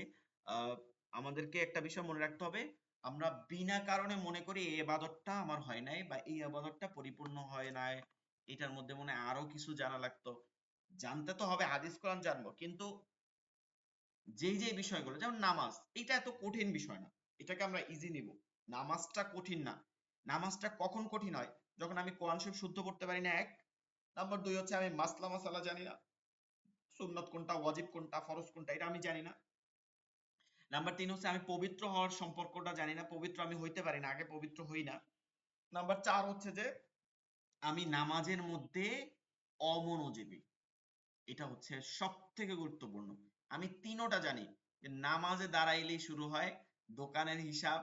আম, মানে আপনারা যেহেতু সবাই বিবাহিত, আমি বাদে, দেখা যায় যে আপনারা বলবেন যে আপনাদের মানে ভাবি কি বলছে, হ্যাঁ, সারাদিন টেনশনে থাকে, গেলে পরে তো বউ আজকে বাজার আনতে মন নাই, ঠিক আছে, এশার নামাজের সময় মনে হয় যে বাজার তো নিয়ে যাইতে হবে। তারপরে হচ্ছে এইরকম চিন্তা ভাবনা কিন্তু অসংখ্য আসে। যত পরিকল্পনা, যত পদ্ধতি সব কিন্তু নামাজে দাঁড়াইলেই আসা শুরু করে। তো মুমিনের জন্য এই বেখেয়ালি এটা হবে, এটা কোনো বিষয় না।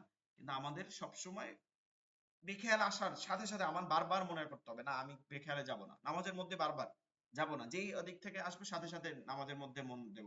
এরকম বারবার যদি আমরা চেষ্টা করতে পারি, ধীরে ধীরে আমরা মনোযোগটা আসবে। খুশুখুজুটা আমাদের খুব জরুরি। জন্য আমরা খুশুখুজু আনার জন্য কি কি লাগবে, আপনি একটা মানে কাজ বা একটা জিনিস জানেন, সেটা যদি আপনি আপনার মতন জানেন, ধরেন আপনি, আপনাকে যদি বলা হয় চায়না ভাষায় একটা নিউজ শুনতেছেন, মিডিয়া বা চায়না ভাষা একটা কোন একটা নাটক বা এরকম কিছু আপনি দেখতেছেন, যে আপনি যেটা দেখেন এরকম কোন একটা অনুষ্ঠান আপনি দেখতেছেন, ঠিক আছে, আপনি কি বলতে পারেন যে চায়না, আপনারা এখানে আমি যতটুকু বুঝি আপনারা কেউ চায়না বোঝেন না, আমিও বুঝি না, আপনারাও বোঝেন না চায়না ভাষা, আসলে কি ওইটা দেখার প্রতি আপনার কোনো ইন্টারেস্ট থাকবে, মনোভাব থাকবে? থাকবে না। কিন্তু আপনি চলতেছে, কথা বলতেছে, শুনলে মন চাইলে শুনলেন না।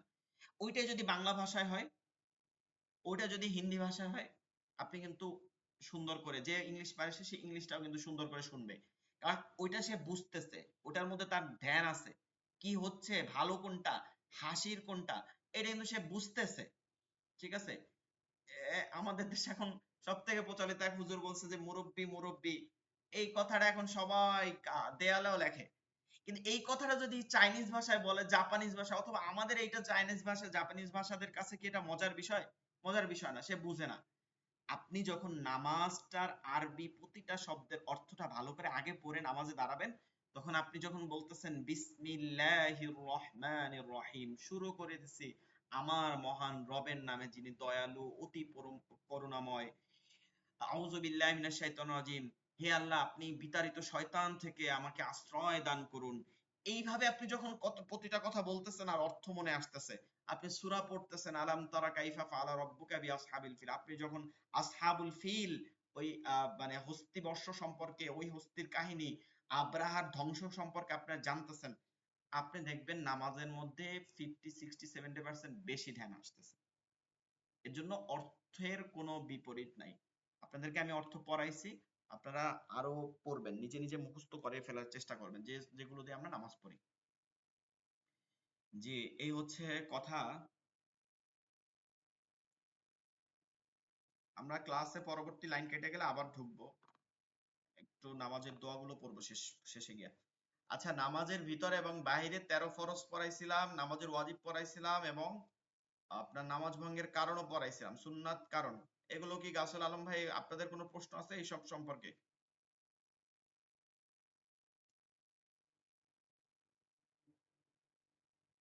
জি জি, কথা বলেন, আপনাদের কারো কোনো সমস্যা আছে বলেন। নামাজের প্রতিটা আমল তো আমাদের না, মনে হয়। সমস্যা নেই, সমস্যা নাই। জি জি, নামাজের এগুলো সব ঠিক আছে। জি। আচ্ছা, অজু ভঙ্গের কারণ আমি পড়াইছিলাম। হ্যাঁ, পড়ে। হ্যাঁ, তো এখানে 7টা কারণ, এটা তো আপনারা বুঝতে পারছেন। এই অজুর ক্ষেত্রে এর বাইরে কোনো চিন্তা ভাবনা করা যাবে না, কোনো চিন্তা ভাবনা করা যাবে না। আমি আপনাদেরকে একটা মাসালা বলি, একদম মানে শুনলে খারাপ লাগতে পারে, কিন্তু মাসালা হচ্ছে যে ধরেন একজন সিগারেট খায়, ঠিক আছে, একজন সিগারেট খায়, সিগারেট খাওয়া তো আসলে মাসালা অনুযায়ী এটা হারাম, কিন্তু একবার খাওয়া মাকরু। আপনি একটা জিনিস মনে রাখবেন, যেটা অপছন্দ, যেটা মাকরু কাজ প্রতিনিয়ত করা হারাম হয়ে যায়। তো সিগারেট মানুষ কি জীবনে একবার খায় নাকি? প্রতিনিয়তই খাইতে থাকে। তো বিষয়টা যেটা, এটা যদি কেউ একজন ব্যক্তি অজু করে পরবর্তী অজুর মধ্যে সিগারেটও খায়, তার কিন্তু অজু নষ্ট হয় না, এটা মনে রাখতে হবে। অজুটা এত হালকা মনে করার কিছু নাই, তার অজু নষ্ট হয় না, তবে তার যে গুনাহটা, এটা কিন্তু হয়েছে এক। নাম্বার 2 হচ্ছে তাকে মুখ ধুয়ে নিতে হবে, পরবর্তী নামাজে যাওয়ার আগে তাকে মুখ ধুইতে হবে। কারণ ফেরেশতা, আল্লাহ রাসূল সাল্লাল্লাহু আলাইহি ওয়াসাল্লাম হাদিস আছে যে তোমরা রসুন এবং সিগারেট খেয়ে ধূমপান করে নামাজে আইসো না, কারণ ফেরেশতারা তোমাদের এই মুখ থেকে কষ্ট পায়। এর জন্য এই খাওয়ার পরে দেখবেন গন্ধ আসে। এর জন্য অজু আমরা করে নিতে পারি, এক্সটেন্ড অজু করে নিতে পারি, কিন্তু অজু নষ্ট হয় না। অজু নষ্ট হয় এই 7 কারণের বাইরে, অজু নষ্ট হয় না। এই 7টা কারণ আমরা। একটা প্রশ্ন ছিল, জি জি। এই মানে হেলান দিয়ে ঘুমোলে বা বসে হ্যাঁ, ঘুমিয়ে পড়ে গেলে অজু ভেঙে যায়, এটা সঠিক তো? হ্যাঁ অবশ্যই, বসে ঘুমায় পড়ে গেলে না, মানে মোট কথা হচ্ছে ভার দিয়া, ঠিক আছে? মোট কথা হচ্ছে আমরা যেটা বুঝতে পারছি যে ভার জিনিসটা এখনো বুঝতে পারেন নাই। মানে হচ্ছে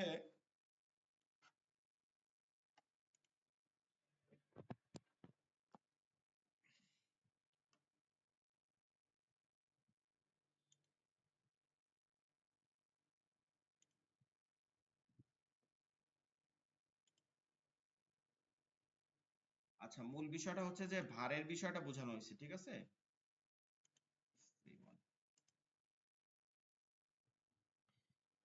আপনার হচ্ছে এরকম ধরেন দেয়াল, এরকম আমরা মসজিদে, এটা বিশেষ করে এটা গত ক্লাসে আমি আর একজন ব্যাচে পড়াইতেছিলাম, তারা এরকম ধরেন মসজিদে আমরা গিয়া এরকম গিয়া বসি, জুমায় বা ঈদে এরকম যায় বসি না, এরকম হেলান দেই। এটা কিন্তু হয়, দেখবেন যে এটা আমাদের মধ্যে অনেক পরিমাণ আছে, এরকম হেলান দিয়া শুনি, শুনতে শুনতে এরকম ঘুমাই সেদিন, হালকা একটু ঘুম, 5 সেকেন্ড 10 সেকেন্ড, এই যে হেলান দিলাম, এই যে 10 সেকেন্ড ঘুমাইছে, এটা শেষ, অজু নষ্ট হয়ে গেছে। তারপরে হচ্ছে ধরেন এরকম হাতের উপরে এরকম ধরেন এরকম মানে ই করে এরকম আমরা ই করি, এই যে হেলান দিয়ে ঘুমাইতেছি, হেলান দিতেছি না, এইটা আরেকটা বসাটাই জায়েজ নাই, কিন্তু আমরা বসি। আমরা মনে রাখবো একটা বসা হারাম, আমরা কি জানি কিনা একটা বসা হারাম, কিন্তু এটা আমাদের বাঙালি বা ইন্ডিয়ানরা সব থেকে বেশি করে। বলতে পারেন কি, কেউ জানেন এটা? চেয়ারে বসে। না না, চেয়ারে বসা হারাম কেন হবে? হ্যাঁ, চেয়ারে বসা হারাম হবে না। আল্লাহ রাসূল সাল্লাল্লাহু আলাইহি ওয়াসাল্লামের সহিহ হাদিস দ্বারা যে তোমরা কুকুরের ন্যায় বসো না, অর্থাৎ এইভাবে দুই পা উঠায়, এইভাবে দুই পা উঠাইয়া এইভাবে দেখেন, এইভাবে দুই পা উঠাইয়া এইভাবে বসে, এইভাবে মানে পিছনের ইতে থাকে। অনেক লোকই বসে, জি অনেক জি লোকই জি, এরকম বসে। এরকম বসে না মসজিদে। এটা আল্লাহ রাসূল সাল্লাল্লাহু আলাইহি ওয়াসাল্লাম স্পষ্ট হাদিসে বলছেন, তোমরা কুকুরের মতন বসো না। কুকুর কিন্তু এভাবে বসে, খেয়াল করছেন কিনা? কুকুর কিন্তু দুই পাটা এরকম সামনে দিয়া, এটা এরকম পিছনে ভর দিয়া তারপর বসে। এই একটা বসা হারাম, একদম মনে রাখবেন সারা জীবনে, শুধু মসজিদে না, এনি টাইম দুই পা এইভাবে উঠাইয়া, মানে সামনের দিকে দুই পা উঠাবো, পিছনের দিকে ওই ইতে ভাট দিয়া তারপরে এভাবে করে যেটা বসি, এটা হারাম, এটা বসা যাবে না। এখন আপনি আসন দিয়ে বসেন, এখন আপনি ধরেন কি বলবো, আপনি যদি এক পা উপরে উঠাই দিয়ে বসেন, চেয়ারে বসেন, মরায় বসেন, তারপরে আরো কত ধরনের বসা আছে, যত ধরনের বসা আছে সব বসা জায়েজ। তিনটা বসা সুন্নাত, তিনটা বসা সুন্নাত, কিন্তু সব বসাই জায়েজ। আপনি যে কোনো বসা বসেন, সেটা সবগুলো জায়েজ। তিনটা বসা হচ্ছে সুন্নাত, সেটা হচ্ছে নামাজে যেভাবে আমরা দুই পা ফালায় বসি, এটা একটা সুন্নাত। আরেকটা হচ্ছে এক পা ফালানো থাকবে, আরেক পা এভাবে উঠায়, এক পা ফালানো আরেক পা এভাবে উঠায় বসা, ঠিক আছে? এক পা ফালানো আরেক পা উঠায়া, এটা পড়ার ক্ষেত্রে সব থেকে বেশি গুরুত্বপূর্ণ থাকে। ভাত খাওয়ার ক্ষেত্রে আমরা এটা যেহেতু সুন্নাত, ভাত খেতে পারি, যদিও ভাত খাওয়াটা হচ্ছে যেভাবে আমরা বাথরুমে লো কমোটে, ঠিক আছে, লো কমোটে প্যানে যেভাবে বসি না, দুই পা এরকম ভাত দিয়া দুই পায়ের উপরে ই করে, পিছনটা জাগানো থাকে কিন্তু দুই পায়ের উপরে ই করে বসি, ওইভাবে ভাত খাওয়াটা কিন্তু সুন্নাত। এবং এইভাবে যে ভাত খাবে তার কখনো পেট হবে না, বেলি হবে না, ওই যে পেটে চর্বি জমে এক একজনের পেট, ঠিক আছে, সামনে বের হয়ে যায়, মুসলমানের পেট আবার সামনে কিভাবে বের হবে? তো ওইভাবে যে খাবে তার পেটের মধ্যে চাপ থাকবে, সে ওইরকম ফুলাইয়া, আমরা দেখবেন যাদের পেট হয় তারা কিন্তু বেশিরভাগই চেয়ারে নাইলে আসন করে বসে, পেটটা সামনে রাইখা পুরা মানে খাইয়া আর লড়তে পারে না, ঠিক আছে, জায়গা দিয়ে যে সরে যাবে তাও পারে না। তো বিষয়টা হচ্ছে যে আপনি ওইভাবে যখন বসে ভাত খাবেন সুন্নাত পদ্ধতি, তখন আপনার পেটের মধ্যে অটোমেটিক চাপ থাকবে, আপনি মনে হবে আপনি ভরে গেছে পেট। তো এভাবে খাওয়াটা কম হয়ে যাবে। এই তিনটা হচ্ছে সুন্নাত, মানে এই তিনটা সুন্নাত, বাকি সব জায়েজ, একটা হারাম, ওই যে যেটা কুকুরের মতন বসা, এটা হচ্ছে হারাম। এইটা কিন্তু মসজিদের মধ্যে বসে অনেকেই, এবং এটা আপনারা ওই যে বলছে না বাল্লিগু আন্নি ওয়ালাউ আয়া, আল্লাহ রাসূল সাল্লাল্লাহু আলাইহি ওয়াসাল্লাম হাদিসের মধ্যে বলছেন তোমরা একটা কথা হইলো পৌঁছাই দাও, আপনার এটা পাশে বসলে বলবেন, মানে রাগ দেখাইয়া না। ইসলাম হচ্ছে এই দাওয়াত দিতে হবে, কিন্তু ওই করে ভাই এইভাবে বসেন না, এই বসাটা জায়েজ নেই। আপনি পা নামাইয়া বা আসন করে বা এক পা নামাইয়া আরেক পা উঠাইয়া তারপর বসেন, আপনি যে কোনো ভাবে বসেন, এইভাবে বসেন না। এই একটাই হইতে পারে আপনার দাওয়াত, এই একটাই দাওয়াত হইতে পারে। এটা কিন্তু আমাদের দেশে সব থেকে বেশি বসে এবং মসজিদের মধ্যে এটা বেশি দেখা যায় প্রচলনটা। তো এইভাবে বসে ঘুমায়, এই এক ধরনের এরাও এরকম বসে ঘুমায়। আবার ওই যে সুন্নাত পদ্ধতিতে এক পা উঠাইয়া এরপরে ঘুমায়, এরকম দিয়ে দিয়ে ঘুমায়। এই যত এগুলো সব হেলান দেওয়া ঘুমানো, মানে ঘুমানোর ন্যায়। এরপরে পড়ার টেবিলে এরকম হেলান দিয়ে পড়তেছে পড়তেছে ঘুমাইতেছে, এই যে হাত দিয়ে হেলান দিয়ে ঘুমাইতেছে, এগুলো প্রত্যেকটাই ওজন নষ্ট হবে।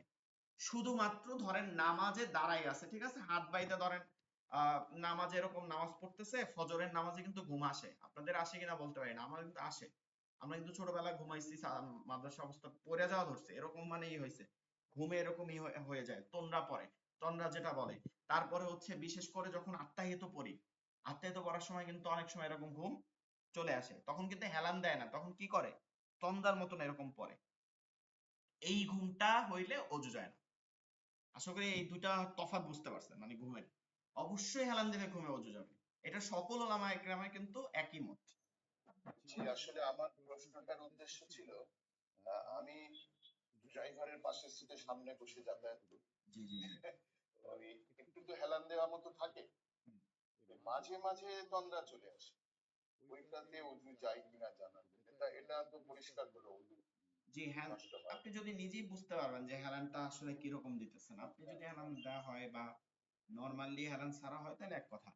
আরেকটা জিনিস হচ্ছে যে দেখবেন সোফা সিস্টেম, যে গাড়ির যে সিট, এটা তো সোফা সিস্টেম থাকে, মানে পিছনটা ই থাকে, মানে আরাম সিস্টেম না। থাকে, একটু হ্যাঁ, হ্যাঁ, পিঠটা কিন্তু এখান থেকে হেলান হয়ে যায়। রেস্টের ব্যবস্থা থাকে হ্যাঁ, আর কি। এটা রেস্টের কিন্তু ব্যবস্থা থাকে, ওটা কিন্তু হেলান সিস্টেমই থাকে। আপনি যখন ওই সময় এরকম ঘুমান তখন কিন্তু ওই এই পিছনটা কিন্তু হেলান হচ্ছে, ঠিক আছে। ওই যে আমরা ঈদটা শুনতে পাইছি যে ঈশ্বরচন্দ্র বিদ্যাসাগর, তার কথা তো শুনতে পাইছেন, সে কিন্তু এই হাত দেয়া চেয়ারে বসতো না, চুল ওই পিছনে লাগাই রাখতো যেন ঘুমাইলেই চুলে ব্যথা পায়। আচ্ছা আমাদের লাইন কেটে যাবে, আমরা আবার ঢুকবো, আজকে লাস্ট ক্লাস তো, শেষ ক্লাসটা একটু দীর্ঘ করে আমরা শেষ করবো। লাইনটা এখন কেটে যাবে, আমরা লাইন কেটে দিই।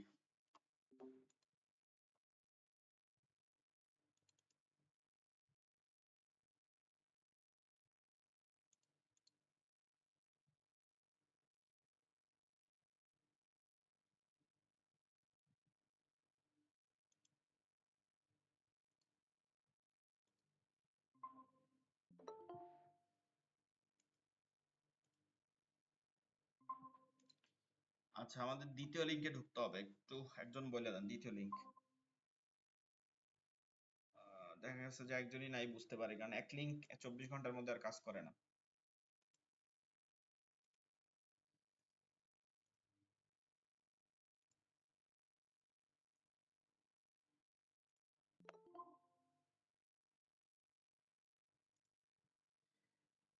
আচ্ছা যে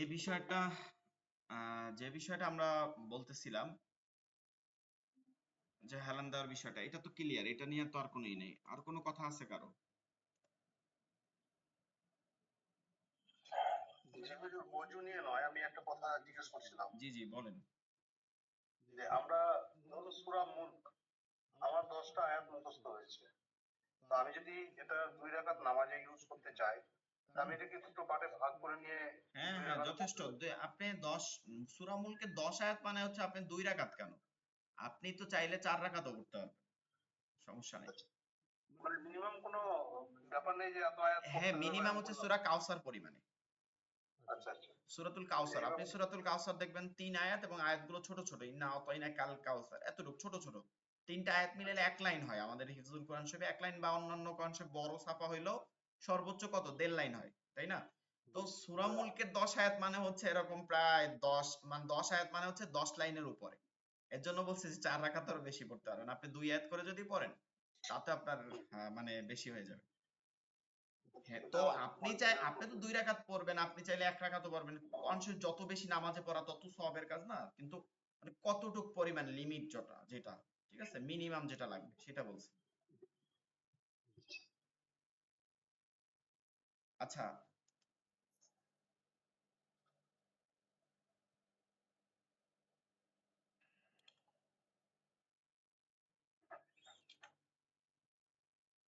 আচ্ছা, অজু বিষয়টা, আমরা অজুর তরিকা কিন্তু আগে পড়ছিলাম, মনে আছে কিনা, অজুর তরিকাটা আমরা পড়াইছিলাম।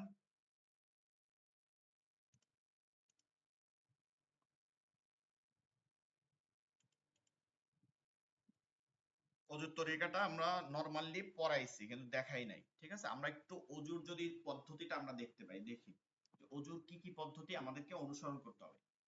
প্রথমত আমাদেরকে কি করতে হবে, প্রথম যে কোনো কাজের ক্ষেত্রে ওই যে ইন্নামাল আমালু বিন্নিয়াত, নিয়াত হচ্ছে সব কাজের মূল। নিয়াতটা করব, তবে অজুতে নিয়াত করা ফরজ না। নিয়তটা তো অন্তরে সবারই হইতে হবে, কিন্তু মুখে বলাও না আর এটাই না। তো অজুতে স্বাভাবিক নিয়ত করা। নিয়তটা কি, আমি তো অজু করতেছি কেন? পবিত্র হব। দেখেন নিয়তটা আমি কি করতেছি, অজু হব। অজু করব কেন? পবিত্র হব। পবিত্র হয়ে আমি কি করব? নামাজ পড়ব। নামাজ পড়লে আমি কি হব? আল্লাহ তাআলার নিকটবর্তী হব। এইটাই আরবিতে বলে নাওয়াইতুয়ান ওয়াদ্দিয়া নাওয়াইতুয়ান আতাওয়াদ্দা লিরাফইল হাদাস, পবিত্র হব। ওয়াস্তিবাহাতাল লিসসালাত, এই নামাজ পড়বে এর দ্বারা। ওয়াতাকাররুবান, নিকটবর্তী হব ইলাল্লাহি তাআলা, আল্লাহ তাআলার। এটা হচ্ছে আরবি নিয়ত। আপনারা চাইলে এখান থেকে মানে আরবি নিয়ত চাইলে যদি কেউ পড়তে চান ওটা দিয়ে দেওয়া হবে। আর যদি না হয় বাংলায় মুখে বলতে চান তাহলে এটা বলবেন যে আমি পবিত্র হওয়ার জন্য, পবিত্রতা হাসিলের জন্য অজু করিতেছি। এতটুকু বললেই যথেষ্ট, এর বেশি বলা লাগবে না। এরপরে সব কাজের শুরুতে বিসমিল্লাহ পড়া, যেরকম অজুর শুরুতে আমরা কি বলবো? বিসমিল্লাহ।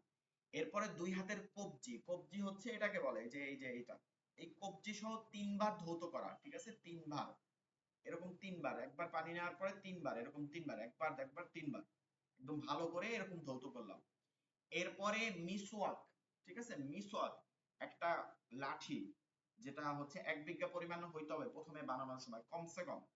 এইটা হচ্ছে গাছের লাঠি, যেমন নিম গাছ, জায়তুন গাছ, এটাকে মিসওয়াক বলে। এইটা দ্বারা তিনবার মিসওয়াক করা, উপর এবং নিচ, মানে উপর নিচ উপর নিচ, এটা সুন্নত পদ্ধতি, তিনবার মিসওয়াক করা।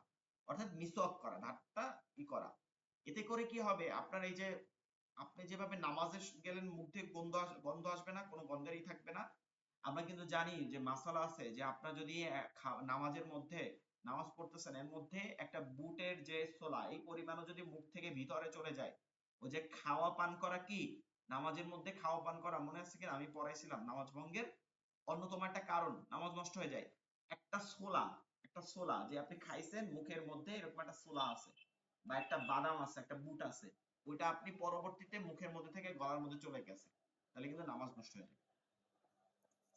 এটা কিন্তু ফতোয়া যে এটা কিন্তু নামাজ নষ্ট হয়ে যাবে।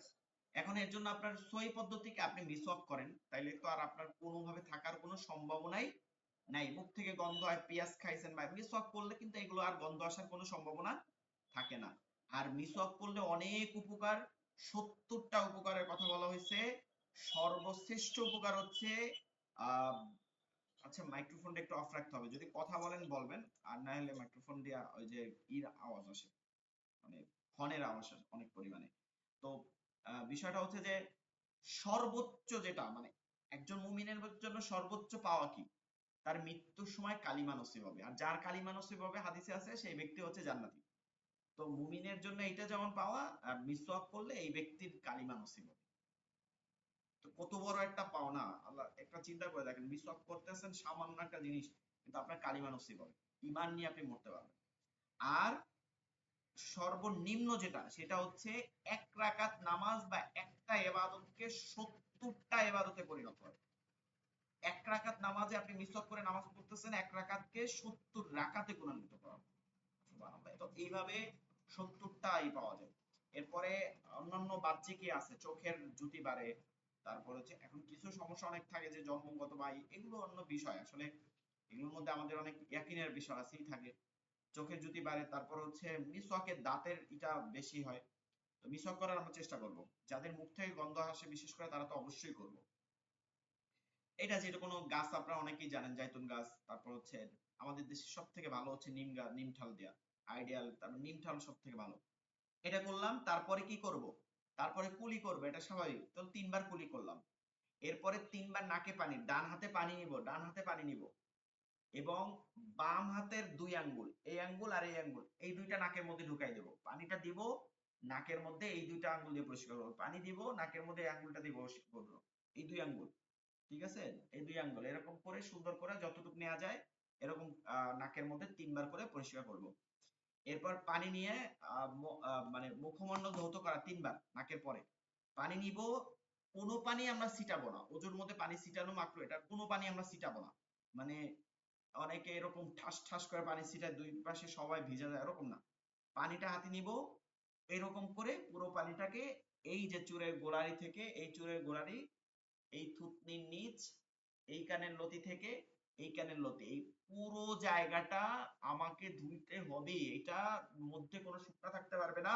এটা ফরজ। 3 বার ধৌত করা হচ্ছে সুন্নাত। 3 বার ধুইলে আর ভিজা থাকার সন্দেহের কোনো অবকাশ নাই। তারপরে ঘন দাড়ি যাদের আছে তাদের এই ঘন দাড়ির মধ্যে আঙ্গুল এমনি নিয়ে পানি নেওয়া লাগবে না, এরপরে এইভাবে আঙ্গুল নিয়ে একটু মাসে করা। এটা হচ্ছে মুস্তাহাব, ফরজও না ওয়াজিবও না, মাসে করলে ওই দাড়িটা পরিপূর্ণই হয়ে যায়। এরপরে হচ্ছে ডান হাতের কনুই সহ, যে কনুই, কনুই সহ 4 আঙ্গুল উপরে উঠাই নেওয়াটা মুস্তাহাবের কথা বলা হয়। এটা নিলে আমাদের আর এখানে মাপার আর ভয় থাকবে না। 4 আঙ্গুল না উঠাইতে পারলে 2 আঙ্গুল উঠলেও হবে। আমরা এভাবে পানি নিয়ে 3 বার, ঠিক আছে, 3 বার হাত দিয়ে ঘষে ঘষে 3 বার ধৌত করবে। এটা কিন্তু ফরজ, শুকনো থাকতে পারবে না। একবার ফরজ, 3 বার সুন্নাত। এরপর বাম হাত 2 হাতের আঙ্গুলই খেয়াল করা মুস্তাহাব। এইভাবে আঙ্গুলের মধ্যে আঙ্গুল ঢুকাইয়া এইভাবে, তাইতে কি হবে, এই যে এই জায়গাগুলো কোনোভাবে শুকনা থাকবে না। ঠিক আছে, খেয়াল করলে এইভাবে খেয়াল করবে, একবার খেয়াল করলে হবে। এরপরে হচ্ছে মাথা মাসেও করা, এটা হচ্ছে ফরজ। পানি নিব, নিয়া ছিটাবো না, পানি নিয়ে ফালাই আবার ঝাড়বো না, এভাবে হাত ঝাড়বো না, পানিটা স্বাভাবিক ফালাই দিব। এরপরে পানি হাতে যা ভিজা থাকবে 3 আঙ্গুল ধরবো, এভাবে 3টা আঙ্গুল, প্রথমে এভাবে 3টা আঙ্গুল, এই 3টা আঙ্গুল, এই 2টা আঙ্গুল উপরে রাখবো, এই 3টা আঙ্গুল এই যে চুলের গোড়ালি দিয়ে আমরা এদিকে ভিজাইছিলাম, তাহলে এই থেকে শুকনো আছে, এই থেকে আমরা হাতকে এভাবে চাপাইয়া একদম চুলের গোড়ালি পর্যন্ত নিয়ে আসবো। নিয়ে আইসা আমার যে এই হাতের তালু আছে, তালুটা এখন তো আছে, এই হাতের তালুটা এই ডান পাশ থেকে নিয়ে আসবে, এই দিক থেকে, ঠিক আছে, এই দিক থেকে এভাবে নিয়ে আসবো। এখনো 2টা আঙ্গুল আছে, 2টা আঙ্গুল রাখছিলাম। মাথা মাসে ফরজে কিন্তু 4 ভাগের 1 ভাগ হয়েছে, পরিপূর্ণ সুন্নাত আদায় হয়ে গেছে। এরপরে 2 আঙ্গুল কানের মধ্যে দিব, এই 2 আঙ্গুল, এই 2টা কিন্তু আমরা লাগাই নাই এখন মাথায়। আর এই 2 আঙ্গুল কানের লতিতে রাখবো, লতিতে, ঠিক আছে, এভাবে লতিতে রাখা এটাকে এই করবে, এই কান মাসে হয়ে গেছে। এখনো কিন্তু আমাদের পিঠ ভিজা আছে, হাতের পিঠটা ভিজা আছে। এইবার গর্দান মাসে করা মুস্তাহাব। এটা জাস্ট এইভাবে রাখবো, টানাটানি করব না, জাস্ট রাখবো, উঠায় নেব, রাখবো, উঠায় নেব। এখন পা তো আর দেখাইতে পারতেছি না, ডান পায়ে টাকনু সহ 3 বার ধৌত করা, বাম পায়ে টাকনু সহ 3 বার ধৌত করা। এরপরে 2 পায়ের আঙ্গুলি বাম হাতের আঙ্গুল দ্বারা এরকম ডান পায়ের আঙ্গুলি প্রথম, তারপর বাম পায়ের আঙ্গুলি প্রথম, এটা এই যে আঙ্গুল ঢুকায় ঢুকায় একটু ই করা, খিলাল করা। এই হচ্ছে অজু করার তরিকা।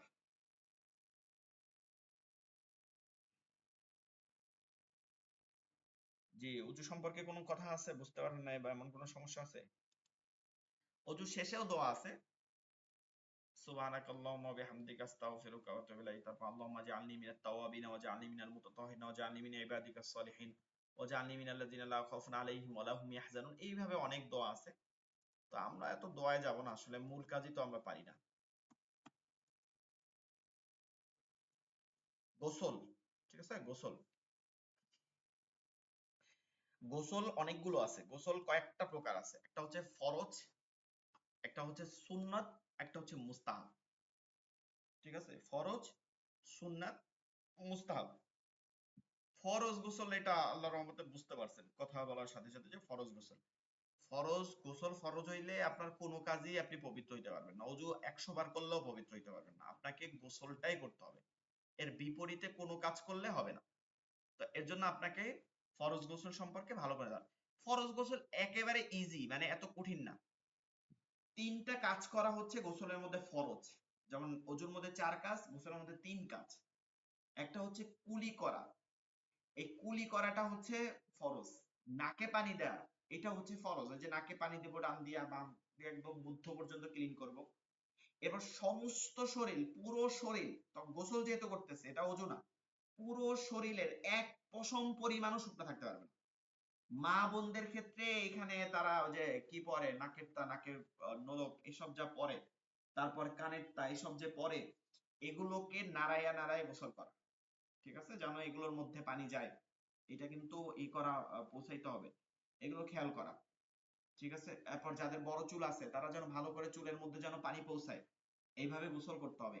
পানি পৌঁছাইয়া পরিপূর্ণভাবে গোসল করাটাই হচ্ছে ফরজ গোসল হয়ে যায়। কিন্তু সাবান ব্যবহার করা, শ্যাম্পু ব্যবহার করা বা এর থেকে আরো ভালো করে, এগুলো হচ্ছে পরিষ্কারের মধ্যে, এগুলো ভালো, ইসলামে এগুলো ভালো, ইসলামে এমন আজগুবি কোনো কথা বলে না যেটা বিজ্ঞানের মানে বাইরে যাবে। এগুলো ভালো, সাবান ব্যবহার করব, আমাদের অপরিষ্কারটা বের হয়ে যাবে। কিন্তু সাবান নাই তার জন্য পবিত্র হইতে পারবো না তা না, পানি দ্বারাই আমি পবিত্র হইতে পারবো। ঠিক আছে, পানি দ্বারাই পবিত্র হইতে পারবো। আরেকটা বিষয় হচ্ছে যে আমার এই ধারণা করা যাবে না, আপনি সহজভাবে বুঝেন, একদম ইজি একটা বিষয়। অজু যে যায়, অজু যায় কি কারণে? প্রস্রাব করলে। আচ্ছা, প্রস্রাব করলে না তো আমার ওই অঙ্গ ভালো করে ধোয়ার কথা ছিল, তাইলে তো আমি পবিত্র হওয়ার কথা ছিল। তারপরে হচ্ছে পায়খানায় গেলে ওই অঙ্গটা আমার ধোয়ার কথা ছিল। আরো যদি বলি যে গ্যাস বের হইলে, ঠিক আছে, গ্যাস বের হইলে অজু নষ্ট হয়, এটা একটা জিনিস না? তো আমার গ্যাস বের হইলে ওখান থেকে আমি ওখানে ধুইলাম না, কিছুই করলাম না, কিন্তু আমি পবিত্র হইতেছি অঙ্গ দ্বারা। মনে রাখতে হবে এটা আমাকে নির্ধারণ করে দিয়েছে, আল্লাহ তাআলা আমাকে নির্ধারণ করে দিয়েছে, এর জন্য আমি এই অঙ্গগুলো কাজ করতেছি। এইখানে ওইটা কি করলাম এইটার বিষয় না। তো গোসল ফরজ হইছে এইটা পানি দ্বারাই পবিত্র হব, কারণ আল্লাহ তাআলা এটা নির্ধারণ করে দিয়েছে। সাবান দ্বারা আমি পরিষ্কার হব, কিন্তু এইটা সন্দেহ রাখা যাবে না যে আমি সাবান ব্যবহার করি না এর জন্য আমি পবিত্র হইতে পারবো না। বিষয়টা আপনি বুঝতে পারছেন? মানে এটা আমাকে ইসলাম নির্ধারণ করে দিয়েছে দেখে আমি পবিত্র এভাবে হইতেছি, কিন্তু এটা ওইভাবে মিলানো যাবে না যে এটা পরিষ্কার হইতে পারলাম না। তবে সাবান আমরা ব্যবহার করব, এটা কোনো সমস্যা নেই। তো প্রথম কাজ থাকবে কি, সাবান কখন ব্যবহার করতে? প্রথম কাজ, গোসলের নিয়ম তরিকা হচ্ছে, প্রথমে আপনি বাথরুমে গেলেন, যেই কাপড়টায় মানে অপবিত্রতা লাগছে, যেই কাপড়টা আপনার অপবিত্রতা লাগছে, ওই কাপড়টা মানে ই করে ফেলা, ওটা আলাদা আলাদা মানে ই করে ফেলা, ই করে আপনি ধুয়ে ফেলবেন ওটাকে। আগে এটা ই করে একটা আলাদা কাপড় বা লুঙ্গি বা গামছা এটা পরিধান করা, ওটাকে আলাদা করা। যদি না থাকে তাহলে ওই অংশটাকে আগে ধুয়ে নেওয়া, যে অংশটায় অপবিত্রতা আছে। এরপরে আমরা আলাদা কাপড় পরলাম, আমাদের অবশ্যই আছে গামছা আছে বা এক্সট্রা একটা গামছা রাখা, এগুলো পরলাম। এরপর ওই কাপড়টা ধৌত করা। এরপরে আপনার যেই অংশে অপবিত্রতা লাগছে, এটা তো বুঝেন, সবাই বুঝতেই পারবেন যে এই অংশটায় বেশি লাগছে বা এই অংশটায় লাগছে, আমি বুঝতে পারি। ওই অংশটা আগে পানি দ্বারা ধৌত করে নেওয়া। ঠিক আছে, পানি দ্বারা ধৌত করে নেওয়া। এই কাজ শেষ হবে। এরপরে হচ্ছে মানে প্রস্রাব করে নেওয়া সুন্নাত। এটা হচ্ছে পরিপূর্ণভাবে পবিত্র হওয়ার জন্য, কারণ এরপরে আর কোনো কিছু বের হওয়ার কোনো সম্ভাবনা থাকে না। এবং সায়েন্সও আপনারা জানেন, সায়েন্সও বলে যে এটা, যেহেতু ডাক্তার আছেন আপনারা এখানে একজন, জানেনই যে এরপরে প্রস্রাব করে নেওয়া অনেক ভালো, এটা উপকার, এর জন্য প্রস্রাব করে নেওয়া। এরপরে ইস্তেঞ্জার কাজ শেষ হয়ে গেলে আমরা পরিপূর্ণভাবে গোসলে আসবো। কিভাবে? দুই হাতের কবজি সহ আগে ধোবো, একদম অজুর মতন। ওই যে বলে না অজু করা লাগবে, আলাদা অজু লাগবে না, আপনি গোসলেরটাই অজুর মতন নিয়ে আসতে হবে। প্রথমে দুই হাতের কবজি সহ ধৌত করব, এরপরে মিসওয়াক করব। কুলিটা করার সময় গড়গড়া করা মুস্তাহাব, তবে কুলি করা ফরজ। গড়গড়া রোজার মাসে আমরা করব না, রোজার মাসে গড়গড়া করলাম গলার মধ্যে চলে গেছে, রোজা নষ্ট হয়ে যাবে। কিন্তু গড়গড়া অন্য সময় করব, গড়গড়ার সময় যতটা পরিষ্কার করতে পারি। তিনবার কুলি করাই গড়গড়া, তিনবারই গড়গড়া। এরপর নাকে পানি দিব, একদম নরম জায়গা পর্যন্ত, হাত দিয়া নরম জায়গা পর্যন্ত পানি পৌঁছানোর চেষ্টা করব তিনবার। এরপরে হচ্ছে আমার মুখ ধৌত করব, ফরজ যেটা আমরা অজুর মধ্যে ফরজ, এটার মধ্যে সুন্নাত। মুখটা ধৌত করব। এরপরে আপনার হচ্ছে ডান হাতের কনুই সহ ধৌত করব, বাম হাতের কনুই সহ ধৌত করব, মাথা মাসে করব, কান গর্দান মাসে করলাম। করার পরে আর পা ধোবো না। এরপরে ডান দিকে পানি ঢালবো, প্রথমে ডান দিকে পানি ঢালবো, এরপর বাম দিকে পানি ঢালবো। ইসলামে কিন্তু সুন্নাতের মধ্যে এটা, একবারে পানি মাথায় ঢালা কিন্তু সুন্নাতের খেলাফ। দেখেন কেন, আমরা অনেকে জানেন কিন্তু অজুর ক্ষেত্রে প্রথম নিচ থেকে ধুইতে, মানে এই অঙ্গগুলো ধোয়া উচিত, কারণ হচ্ছে প্রেসার বৃদ্ধি থাকে কিন্তু ওই সময় মাথায় ঢাললে অনেক সময় স্ট্রোক করার একটা সম্ভাবনা থাকে। তো ডান দিক থেকে, এটা সুন্নাতে হচ্ছে এটা, ডান দিকে পানি ঢালবো, বাম দিকে পানি ঢালবো, এরপর মাথা থেকে পানি ঢালবো। এটা হয়ে গেছে। এখন আপনি সাবান ব্যবহার করেন, শ্যাম্পু ব্যবহার করেন, যা আছে আপনার যত, ওই যে বাথ সোপ আরো যা পারেন সবকিছু ব্যবহার করে অপচয় না হয়। এরপরে আপনি পরিপূর্ণভাবে গোসল শেষ করলেন, গাটা মুছলেন। আপনি যখন পরিপূর্ণ কাজ শেষ হয়ে গেছে, যদি পাকা বাথরুম হয়, এরপরে আপনি পা যেখানে আছে ওখানে বসেই পা ধুইবেন। আর যদি কাঁচা বাথরুম হয় যেটার মধ্যে পানি জমার সম্ভাবনা থাকে, তাহলে আপনি ওই স্থান থেকে বের হয়ে একদম যখন বের হবেন বাথরুম থেকে, ওইখানটা এসে ডান পায়ে পানি ঢালবেন, বাম পায়ে পানি ঢালবেন। এইটা হইলে একদম পরিপূর্ণ, এতে আর অজু আর কিছুই লাগবে না, সুন্নাত পদ্ধতি। তবে এইগুলো যদি করার সময় বা সুযোগ বা পানি না থাকে, 3টা কাজ করবেন যথেষ্ট। এক হচ্ছে কুলি করবেন, নাকে পানি দিবেন, সমস্ত শরীর ধৌত করবেন। এগুলো করলে আপনি সুন্নাত পদ্ধতি আদায় করবেন, কিন্তু এই অংশটা হইলেই কিন্তু আপনার পরিপূর্ণ ফরজ আদায় হয়ে যাবে। জি, গোসলের ফরজ সম্পর্কে কারো কোনো আর সমস্যা আছে? জি আচ্ছা, তায়াম্মুম। তায়াম্মুম তো আরবি শব্দ। তায়াম্মুম হচ্ছে মানে অজুর পরিবর্তে যেটা আমরা করে থাকি। গোসলের পরিবর্তে হয়, তবে এটা হবে না আমাদের জন্য কার্যকর। যেহেতু আমাদের এই জমানায় এতটা পানির দুঃখ নাই, কিন্তু অজুটা আমাদের লাগে, অহরহ অজুটা লাগে। সেটা কি, আমি একটা সফররত অবস্থায় আছি, আমি প্লেনে আছি, আমি হচ্ছে ধরেন লঞ্চে আছি, বা আমি লঞ্চে থাকলে তো পানির অভাব থাকে না, আমি মরুভূমিতে আছি যেখানে পানির অভাব। তো আমি এই অবস্থায় কি করব? বাসে আছি, নামাজ তো আমার পড়তে হবে, নামাজ তো সারা যাবে না। আল্লাহ রাসূল সাল্লাল্লাহু আলাইহি সাল্লামের হাদিস দ্বারা নামাজের আপনার ফোকা মাসালা কি, নামাজ কতটুকু পর্যন্ত ফরজ, কতটা গুরুত্বপূর্ণ আপনি বোঝেন। একজন মায়ের সন্তান হবে কিন্তু হচ্ছে না, মানে হবে, এটার একটা যখন ব্যথা ওঠে, ওই পর্যন্ত যখন না হয় কিন্তু ব্যথা আছে, ওই সময়ে নামাজ তার উপরে ফরজ। এখন আপনাকে এটা বুঝতে হবে যে নামাজের গুরুত্ব কত পরিমাণে দেওয়া হয়েছে। এখন আপনাকে নামাজ আপনার সফররত অবস্থায় পড়তে হবে, কি করবেন? তায়াম্মুম করবেন। তায়াম্মুম আমরা যেহেতু মুসলিম, এতটুকু মাটির মাটির একটা বানাই নিতে পারি, নিজে নিজে একটা পবিত্র মাটি, পরিষ্কার মাটি একটু সুন্দর করে গোল করে একটা প্লেটে, ছোট্ট একটা প্লেটে চিকন করে, হ্যাঁ, পাইতা, তারপর এটা শুকাইলাম, শুকানোর পরে এটার মাটিটারে একটা পলিথিনের মধ্যে ভরে আমরা নিতে পারি। তাইলে কিন্তু আমি তায়াম্মুম করতে পারি, যে কোনো স্থানে তায়াম্মুম করতে পারি। তায়াম্মুম করার মতন কি করব? ওই মাটিটার উপরে এভাবে 2টা হাত ফালাবো। তায়াম্মুমের এক কাজ হচ্ছে নিয়ত করা ফরজ, তায়াম্মুমে নিয়ত করা ফরজ। অজুতে গোসলে কোনোটা নিয়ত করা ফরজ না, তায়াম্মুমে নিয়ত করা কি ফরজ। আপনি তায়াম্মুমে নিয়ত করতে হবে, অন্তরে মনে মনে বলেন যেটা, এটাই ফরজ। মুখে বলাটা আরো ভালো, মুস্তাহাব। নাওয়াইতু আন আতায়াম্মামা লিরাফইল হাদাসি ওয়াস্তিবাআতাল লিসসালাতি ওয়া তাকাররুবান ইলাল্লাহি তাআলা। এতটুকু লাগবে না, আপনি বলেন যে আমি পবিত্রতা হাসিলের জন্য অজুর পরিবর্তে তায়াম্মুম করতেছি। পবিত্রতা হাসিলের জন্য অজুর পরিবর্তে এই শব্দটা আমার বলতে হবে, অজুর পরিবর্তে তায়াম্মুম করতেছি। হাতটা ফালাইলেন, ফালানোর পরে, হাতটা ফালানোর পরে আপনি কি করবেন না, হাতটা যে ফালাইছেন, ফালানোর পরে ঝাড়া দিবেন না, কোনোভাবে এরকম ঝাড়া দিবেন না। আপনি তো মাটি দ্বারা তায়াম্মুম করতেছেন, আর কাঁচা মাটিতে তো তায়াম্মুম হবে না, যে ভিজা মাটি, আপনি শুকনা মাটিতে করতেছেন, ওই ধুলাটা আপনার কিচ্ছু হবে না। ওইটাই উঠাইয়া আপনি এই মাসে করলেন একবার, এরপরে আবার ফালাবেন, এখান থেকে এখান থেকে শুরু করে, এখান থেকে আসলেন, এখান থেকে শেষ করলেন।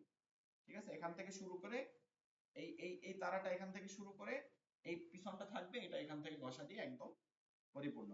আবার এই হাতটা এখনো রয়ে গেছে, এখান থেকে আসলাম, এখান থেকে এসে পরিপূর্ণ। এই এখন আপনি মাটি যদি ঝাড়া দেওয়া লাগে লাগাই, যা করেন এই করেন, শেষ। এই হচ্ছে আপনার তায়াম্মুম হয়ে গেছে, অজুর পরিবর্তে শেষ। এখন আপনি যদি ধরেন কথার কথা নাই, মাটি নাই, এখন আপনি কি করবেন?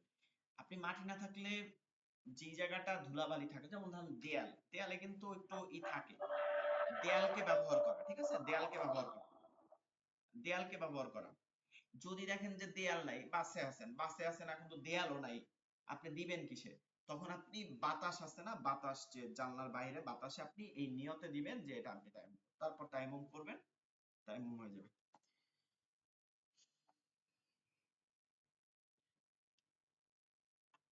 আচ্ছা, আমরা আর মাসালায় যাব না।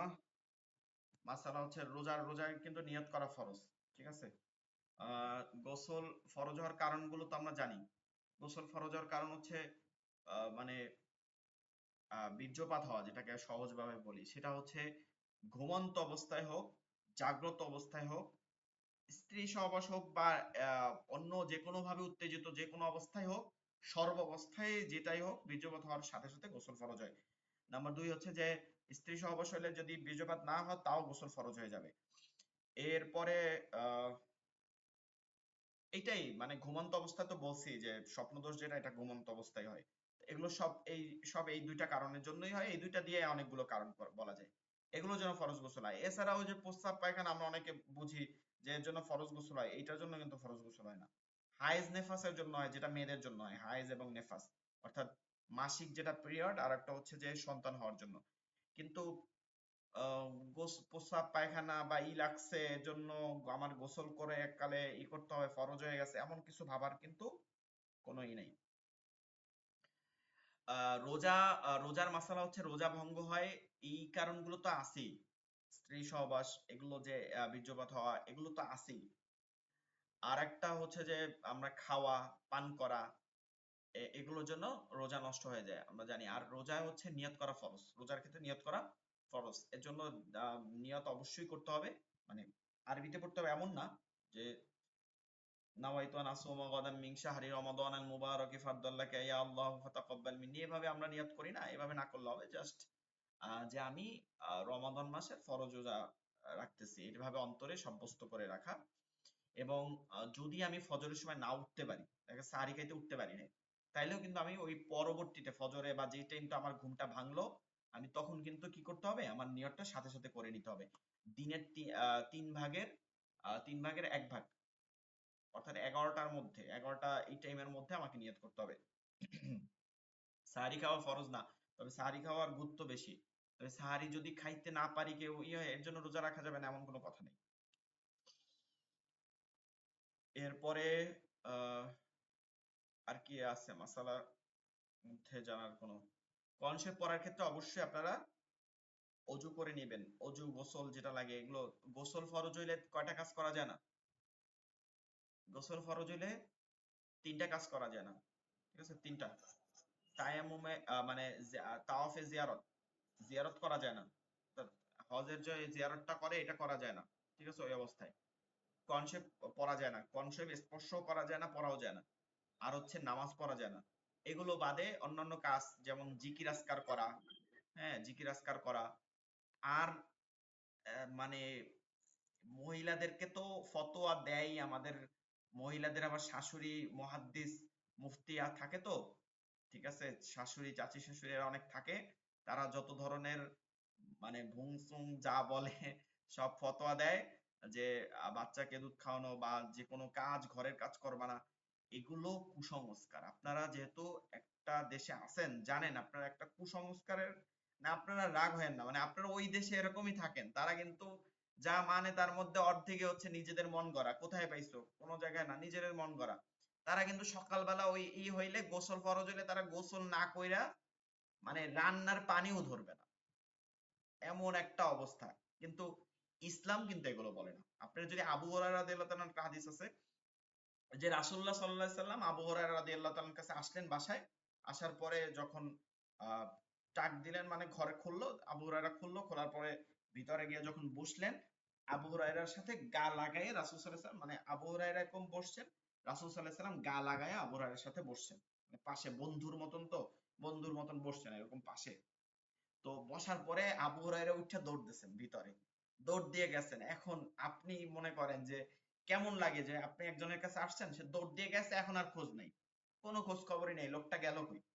অনেকক্ষণ পর আসছে, চুলটা ভিজা। তো রাসূল সাল্লাল্লাহু আলাইহি সাল্লাম তো বোঝেন এগুলো, অনেক এগুলো তো সবকিছু। বলার পর কে আবু হুরায়রা, মানে কথাটা এভাবে করে বলছে, আসলাম তোমার কাছে আর তুমি মেহমান রেখেই চলে গেলা, এটা কেমন হইল? বলি ইয়া রাসূলুল্লাহ, আমার তো গোসল ফরজ হয়েছিল, আপনি আমার সাথে শরীর লাগাবেন, এর জন্য আমি। তখন বলছে যে মুমিন অপবিত্র হয়? আল্লাহ রাসূল সাল্লাল্লাহু আলাইহি সাল্লাম কি জিজ্ঞাসা করছেন? মুমিন অপবিত্র হয় কখনো? অর্থাৎ এইটা তো আপনাকে ইবাদতের ক্ষেত্রে নিষেধ করতেছে, কিন্তু মুমিনের দেহ সবসময় পবিত্র। একজন আহ আছে যে একজন কাফের একটা প্লেটে খাইলে ওটা 70 বার ধুইলেও পবিত্র হয় না, একজন মুমিন তো পবিত্র, সে তো সদা সর্বদা পবিত্র, অজু থাকুক, গোসল থাকুক আর না থাকুক, সে তো পবিত্র, তার তো ইমান আছে, সে পবিত্র।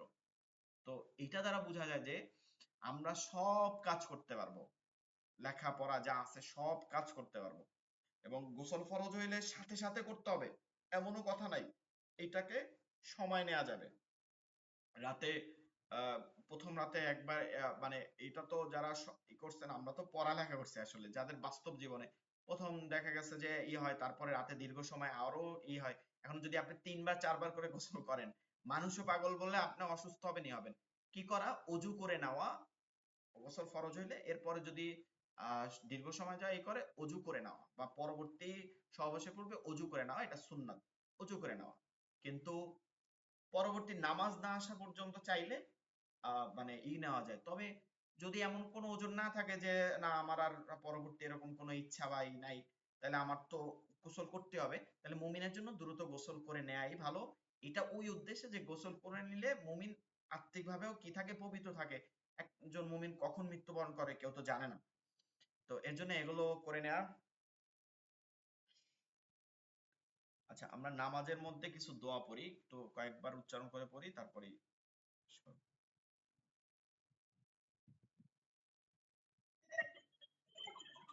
যে আমার একটা প্রশ্ন ছিল, জি জি বলেন। যে আমরা রাস্তাঘাটে কোথাও কোনো সময় পেলে পরে মোবাইল খুলে হয়তো অনেক সময় কোরআন তেলাওয়াত করার চেষ্টা করি, হ্যাঁ তো হ্যাঁ। সেক্ষেত্রে তো ওযু থাকে না আমাদের, সেক্ষেত্রে কি তেলাওয়াত করা যেতে পারে বা পড়া যেতে পারে? আচ্ছা, এইটার বিষয়টা হচ্ছে কি, কোরআন তেলাওয়াতের ক্ষেত্রে আমরা যেটা করি যে অজু করে না, এটা তো হচ্ছে মানে জরুরত। এটা আমরা এই যে কাগজের পেজের ক্ষেত্রে আমরা যেটা ব্যবহার করি, এটা এটা বুঝতে হবে, এটা কিন্তু রাসূল সাল্লাল্লাহু আলাইহি সাল্লাম সময় মোবাইল ছিল না। এটা তো চারটা বিষয়: কোরআন, হাদিস, ইজমা ও কিয়াস। এটা হচ্ছে কিয়াসের বিষয়, যেটা মানে কোরআন হাদিস দ্বারা সরাসরি পাওয়া যায় না।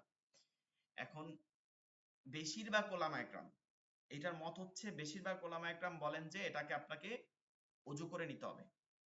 আর কিছু কিছু ওলামা একরাম এটার উদাহরণ দেয় হচ্ছে যে এটা হচ্ছে সফট কপি। ঠিক আছে, এটা যখন বের করি আমরা, এটা ডিসপ্লেতে আসতেছে, তখন এটা হচ্ছে একটা সফট কপি। এটা যখন আসছে এটা হচ্ছে সফট কপি, এটা আমরা ধরতে পারতেছি না। এটা অনেক ওলামা একরাম বলে এটা ধরতে পারতেছি না, আপনি দেখতে পারতেছি কিন্তু এটা আসলে এখানে ডিসপ্লেতে আসে নাই। এর জন্য এটাকে বলে যে অজু ছাড়া ধরা যাবে। তবে বেশিরভাগ ওলামা একরাম বলেন যে না, সফট কপি আর হার্ড কপি নাই। কারণ রাসূল সাল্লাল্লাহু আলাইহি সাল্লামের সময় হার্ড কপিও তো ছিল না, রাসূল সাল্লাল্লাহু আলাইহি সাল্লামের কাগজ ছিল। আপনার কোরআন শরীফে তো 1700 সনে আপনার কোরআন শরীফ প্রথম প্রিন্ট হয়েছে। এর আগে তো প্রিন্ট হয় নাই, হাতে লেখছে, কাগজ বের হইলো হাতে লেখছে। কাগজ রাসূল সাল্লাল্লাহু আলাইহি সাল্লামের ছিলই না, চামড়া পাথর মুখস্থ এভাবে লিখতো। তো আপনাদেরকে আমি বলবো যে আপনারা অজু করে নেবেন, এভাবে অবশ্য অজু করেন, অজু করে নেওয়াটাই ভালো। আমরা মানে যদি বলি যে ওলামা একরাম ফতোয়া দেয় কিন্তু নিজের কাজের সময় কি করে, তাইলে বলবো যে আপনার যে কজন ওলামা একরাম যেই ফতোয়া দেয়, সে কোরআন শরীফ পড়ার সময় সে আর ওই অজু ছাড়া পড়ে না। ফতোয়া দেওয়ার সময় দেয় কিন্তু কাজের সময় সে কি করে, কারণ ভয় পায়। আমরা কিন্তু আমি যখন এটা বের করি, অজু না থাকলে এটা টাচ করারও ভয় লাগে নিজের মধ্যে, যে এটা কিন্তু কোরআন কালাম। তো আপনারা চাইবেন চেষ্টা করবেন অজু করে নিয়ে নাও, সবসময় অজু করে পড়া। Soft copy. আর আরেকটা বিষয় হচ্ছে, সফট কপি পড়লে কি সওয়াব হবে না? 100% সওয়াব হবে। যেমন সওয়াব আপনি হার্ড কপিতে পড়েন, সফট কপিতেও সেরকম সওয়াব হবে, কোনো তফাৎ নাই। ঠিক আছে, কোনো তফাৎ নাই। রেকর্ডিং তেলাওয়াত শোনার ক্ষেত্রে একটা কথা আছে, কিন্তু তেলাওয়াত করার ক্ষেত্রে, পড়ার ক্ষেত্রে কোনো তফাৎ নেই। হুজুর, কোরআন শরীফ পড়া বা টাচ না করা বা কোনো আমল, নামাজ বা এই ধরনের কোনো আমল না করার আহ, মানে প্রয়োজন না থাকলেও অজু অবস্থাতে কি থাকা যায়? হ্যাঁ, মানে সেই জন্য অজু থাকা করে যায়, কি রাখা। একজন মুমিন তো থাকবেই, এটা মুস্তাহাব এভাবে থাকা সারাদিন। মুমিন সবসময় পবিত্র থাকার চেষ্টা করবে, মানে সবসময় অজুরত অবস্থায় যতটা, এমনকি ঘুমের যে সুন্নাত গুলো আছে তার মধ্যে একটা হচ্ছে ঘুমাইতে যাওয়ার আগেও অজু করে নাও। ঘুমাইলে তো অজু নষ্ট হয়ে যাবে, কিন্তু তারপরও অজু করে নাও। এই, তো মুমিন সবসময় অজু করবে। কিন্তু এখন আপনার অজুর সময় নাই, আপনি ভিজতে পারতেছেন না, আপনি ড্রেস পরা অফিসের, এখন আপনি তো নামাজ ছাড়া আর কাজ করতেছেন না, তখন আপনার এটা গুরুত্বপূর্ণ না। আরেকটা বিষয় হচ্ছে যে আমরা আমরা দেখতাম যে আমাদের উস্তাদ বা আমরা ওলামা একরামদের মধ্যে দেখি যে যারা আল্লাহওয়ালা তারা কি করে, মানে অজু না করতে পারলেও সবসময় একটা তায়াম্মুমের একটা ব্যবস্থা করে। মানে আপনি নামাজ পড়তেছেন না, আপনার কাছে পানি আছে, আপনি উজু করে নামাজ পড়বেন, কিন্তু আপনি পবিত্র থাকার একটা ইচ্ছা আছে আপনার মধ্যে সবসময়, তো আপনি কি করতেছেন, এনি টাইম আপনি তায়াম্মুম করেন, ভিজা লাগবে না, তেমন একটা নাই, ঝামেলা নেই, পবিত্র থাকার জন্য তায়াম্মুম করতেছেন। হুজুর, একটা প্রশ্ন ছিল। জি জি। বলছি, আমরা নামাজে তো আত্তাহিয়াত পড়ি, এবার আত্তাহিয়াত পড়ার সময় অনেক জনা, বিশেষ করে অনেক জনাই দেখি আঙুলটা তুলে, শাহাদাতের আঙুলটা বা তাসবিহের তুলে। জি। তা এইটার ব্যাপারে একটু বলবেন যে তোলাটা কি জরুরি বা না না না না, তুললেও হবে? এটা হচ্ছে বা তোলার মুস্তাহাব, এটা মুস্তাহাব, ফরজ এমনকি সুন্নাতও না। সুন্নাতে মুআক্কাদা যেটা এটাও না, মুস্তাহাব এটা।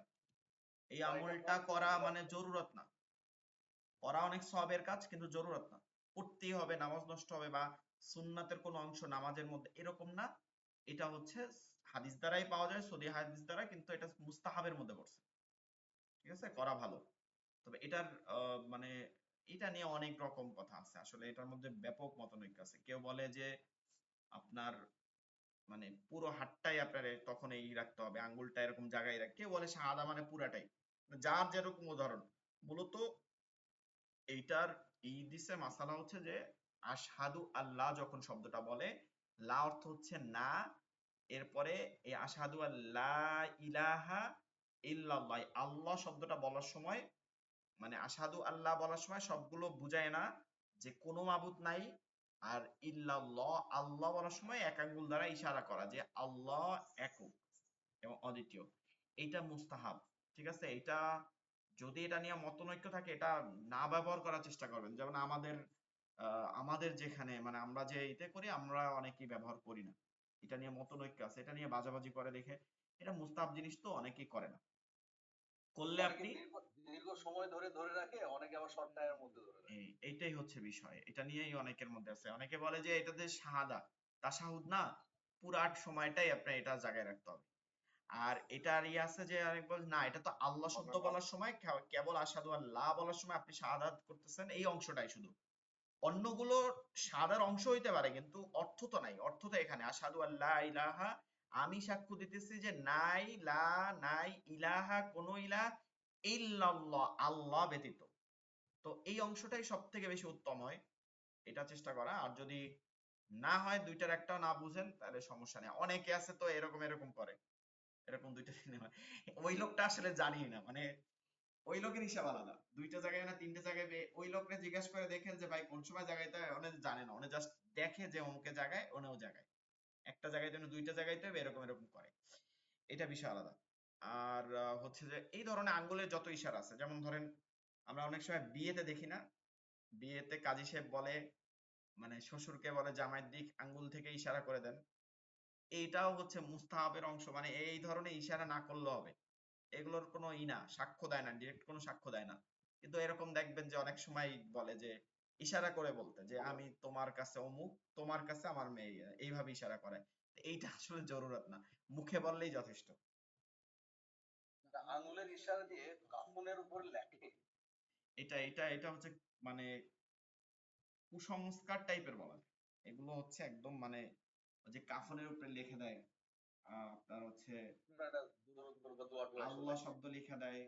তারপর হচ্ছে ওই যে বলে না, ওটা একটা দোয়া আছে, ওই যে আহাদ কি জানো, এটা মানে সেপারায় ছিল আগে, সেপারা গুলো তো বা সেপারা বা ওই যে এইগুলো ওটা কি কয় ওজিফায় পাওয়া যাইতো সব থেকে বেশি। এটা অনেক মানুষ পাইতো, এটা কিন্তু সহি কোনো হাদিসের না। আপনি মানে অন্যান্য তবা গুলো যেগুলো পাওয়া যায়, সাইদুল ইস্তেগফার এটা সহি হাদিস, কিন্তু সাইদুল ইস্তেগফার কেউ পারে না। আল্লাহুম্মা আনতা রাব্বি লা ইলাহা ইল্লা আনতা খালাকতানি ওয়া আনা আবদুকা ওয়া আনা আলা আহদিকা ওয়া ওয়াদিকা মাসতাতাতু আউযু বিকা মিন শাররি মা সানাতু আবু লাকা বিনি'মাতিকা আলাইয়া ওয়া আবু লাকা বিযামবি ফাগফিরলি ফা ইন্নাহু লা ইয়াগফিরুয যুনুবা ইল্লা আনত।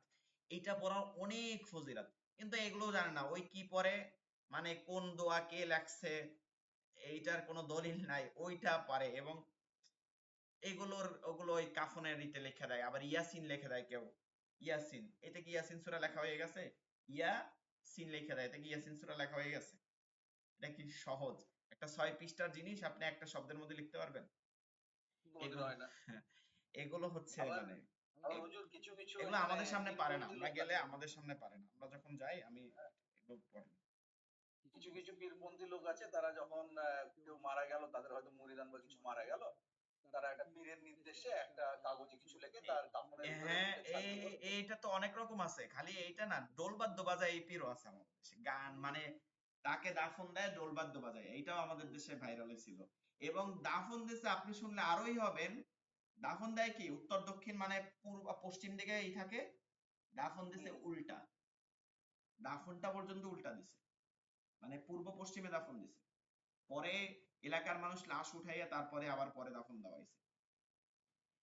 এখন অনেক কিছুই তো আছে, আমরাও তো বুঝি। যেমন ধরেন মাজার জিয়ারত করা, এটা সুন্নাত, এটার বাইরে যাওয়া যাবে না, এটা সুন্নাত।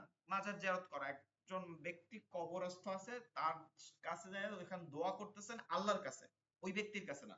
কোনো কিছু চাইতেছেন না, কোনো কিছু, ওই ব্যক্তির কোনো ক্ষমতা নাই, তার জন্য দোয়া করতেছেন যে আল্লাহ আপনি এই আল্লাহ এই সবটা আপনি তার কাছে পৌঁছায় দেন, এভাবে দোয়া করতেছেন। এটা হচ্ছে মুস্তাহাব, সুন্নাত। কিন্তু ওই কবরকে গিয়া সেজদা দেওয়া, ওই কবরে চাওয়া, ওই কবরে মানত করা, এইগুলো যা আছে সব হারাম। কবরে, মাজারে, মনে রাখবেন, মানত আপনি মাদ্রাসায় করেন, যে মাদ্রাসায় লিল্লা বোর্ডিং আছে, এতিমখানা আছে, আপনি গরিবকে দেন, একদম গরিব এতিম, ঠিক আছে, এই লোকটা দেন। এমনকি অন্য ধর্মাবলম্বী যে ওই টাকা দিয়ে পূজা করবে না, মনে রাখতে হবে যে ওই টাকা দিয়ে সে শিরকি কাজ করবে না, কিন্তু সে খাবে, তার হচ্ছে স্ত্রী সন্তান বা অন্যদের খাওয়াবে, তারপরে হচ্ছে যে তার মেয়েকে বিয়ে দিতে পারতেছে না, এইরকম যত কারণ আছে, মেয়ে ছেলেকে বিয়ে দেওয়ার, এরকম যত কারণ আছে, সব ক্ষেত্রে আপনি দিতে পারেন, দান করতে পারেন, সব পাবেন। কিন্তু শিরকের কাজ করবে, ঠিক আছে, আল্লাহর কাছে অংশীদারিত্ব করবে, এই সব চাঁদা দেয়া যাবে না একজন মুসলিমের জন্য। যদি বাধ্য হওয়া লাগে সেটার হিসাব আলাদা। আমাদের তো এখন বাধ্য করে না, আমাদের দেশে করে না, আপনাদের দেশে করে, জন্য বললাম।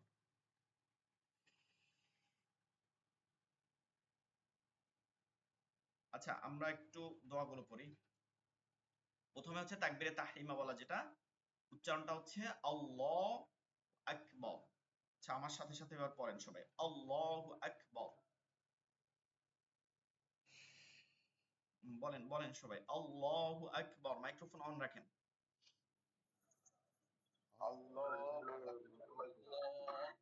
এই যে দেখেন আকবার, এই যে আকবার টানা যাবে না, ঠিক আছে, আকবার, আকবার, আল্লাহু আকবার, ঠিক আছে, আল্লাহু আকবার। হ্যাঁ, এটা যেন কফ না হয়, আকবার, কাফ, এটা কি চিকন, আকবার, আকবার, আকবার। আকবার শব্দের অর্থ হচ্ছে মহান, কাবির থেকে আকবার শব্দের অর্থ হচ্ছে মহান, আল্লাহ তাআলা কি মহান। এরপর হচ্ছে সানা, সানা পড়া কি? রাসূল আলম ভাই, সানা পড়া কি বলেন, ক্লাস তো করছিলেন।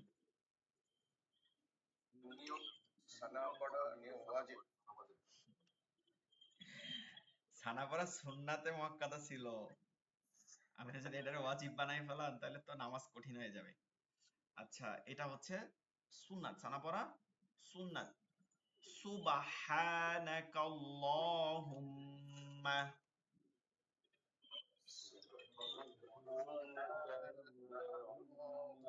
আচ্ছা, সুবহানাকা আল্লাহুম্মা না, কিন্তু খেয়াল করতে হবে, আমরা এরকম কোন সূরাও পড়ি নাই। কাল্লাহুম্মা হবে, কাফ লামকে ধরবে, এটা আল্লাহ শব্দ। কাল্লাহুম্মা, আল্লাহুম্মা কেন হবে? এটা তো আমরা আলাদা শব্দ পড়তেছি না, যে আলাদা বাক্য। সুবহান একটা, কাল্লাহুম্মা হবে, কি হবে? কাল্লাহুম্মা। আর এই পড়ার মধ্যে শ্বাস ছাড়বো আমরা এনি টাইম, যে কোনো জায়গায়, কোনো সমস্যা নেই, এটা সূরা না। কিন্তু মিলাই পড়া এমনে পড়বো, সুবহানাকাল্লাহুম্মা ওয়া বিহামদিকা, হা হা, ওয়া তাবারাকা ইসমুকা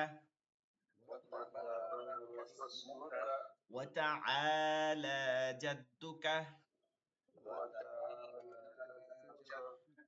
ওয়া তাআলা জাদ্দুকা ওয়া লা ইলাহা গায়রুক। সেখানে প্রশ্ন জাগতে পারে যে এই ওয়ালায় কেন টান দিচ্ছি, ওই যে লাম খালির জবর লা, এরপরে যে লম্বা হামজা মাদ্দে মুনফাসিল, তিনায় টান দিতে হয়। ওয়ালা ইলাহা গায়রুক অর্থ হচ্ছে সুবহানা, এটা তো আল্লাহ শব্দের যে আছে প্রশংসা, সুবহানা কাল্লাহুম্মা, আল্লাহুম্মা শব্দ থেকে অর্থ করা হয়েছে যে আল্লাহুম্মা, হে আল্লাহ, আমি তোমারই পবিত্রতা, সুবহানাকা মানে তোমারই পবিত্রতা বর্ণনা করতেছি, অবিহামদিকা এবং তোমার প্রশংসা করতেছি, হামদুন শব্দের অর্থ প্রশংসা করা, ওয়া তাবারাকা ইসমুকা বরকতময় তোমার নামের, ইসমুকা তোমার নাম, তাবারক আমরা বলি না তাবারক খাবো, এটা বরকত, বরকত থেকে তাবারক, ওয়া তাবারাকা ইসমুকা মানে বরকতময় তোমার নাম, বরকতময় তোমার নাম, ও তাআলা জাদ্দুকা সুউচ্চ তোমার মহিমা, ও তাআলা মানে উচ্চ, জাদ্দুকা মহিমা, তোমার উচ্চ মহিমা, ওয়ালা ইলাহা গয়রুক, এবং তুমি ভিন্ন কোনো মাবুদ নাই, লা ইলাহা ইল্লাল্লাহ যেটা বলে না, লা ইলাহা নাই কোনো ইলাহ, গয়রুক মানে ব্যতীত। আর কা হচ্ছে আল্লাহর দিকে যাচ্ছে, জমির, এটাকে মানে প্রণাম বলে। এটা দেখছেন পরিপূর্ণ সানা, এই শব্দটা হচ্ছে সা থেকে। সানা শব্দের অর্থ হচ্ছে প্রশংসা। এটা প্রথমে আমরা যেমন কোনো ভাষণের আগে প্রশংসা করি, এভাবে আল্লাহ তাআলার প্রশংসা করতেছি। এরপরে রুকুতে গিয়ে তাসবিহ পড়তে হয়। রুকুতে তো আল্লাহু আকবার গিয়ে বললাম, এটা কি অর্থ আগে দেখি। আমার মহান প্রতিপালকের পবিত্রতা বর্ণনা করতেছি। সুবহান অর্থ পবিত্রতা। রব্বিয়া হচ্ছে কি আমার প্রতিপালক। রব্বিয়া হচ্ছে রব, প্রতিপালক। আল আজিম এই হচ্ছে মহান, মহান প্রতিপালক। তাহলে সুবহানা রব্বিয়াল আযীম। সবাই আযীম, জোয়া জিম না কিন্তু, জোয়া আযীম।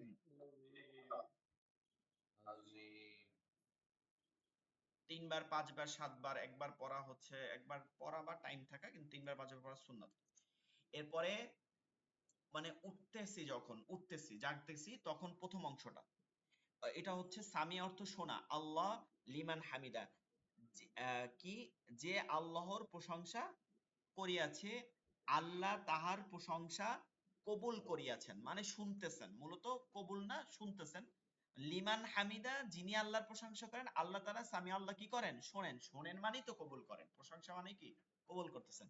রব্বানা হে আমার রব, আমরা মুনাজাত করি না প্রথমেই থাকে রব্বানা হে আমার রব, লাকাল হামদ হে আমাদের প্রতিপালক, সকল প্রশংসা তোমার জন্যই, সকল প্রশংসা তোমারই, তোমার জন্যই।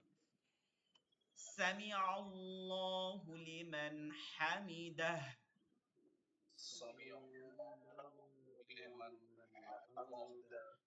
হামি হামিদাহ, রব্বানা লাকাল হামদ। এই রব্বানা লাকাল হামদ বলবো দাঁড়াইয়া, সোজা হইয়া, ঠিক আছে, দাঁড়াইয়া। এরপরের অংশ যদি আরো বলতে পারেন হামদান কাসিরান তয়্যিবান মুবারাকান, ওটা ওই প্রশংসাই। আচ্ছা, এইখানে অংশটা উঠে নেয়, রব্বিয়াল আছে, ঠিক আছে। এটার অর্থ একই, দেখেন, আমার মহান প্রতিপালক পবিত্রতা বর্ণনা করছি, মানে আলার আজিমের শব্দের অর্থ এক, জাস্ট তাফসীরটা ভিন্ন, অর্থ একই। সুবহানা রাব্বিয়াল আ'লা,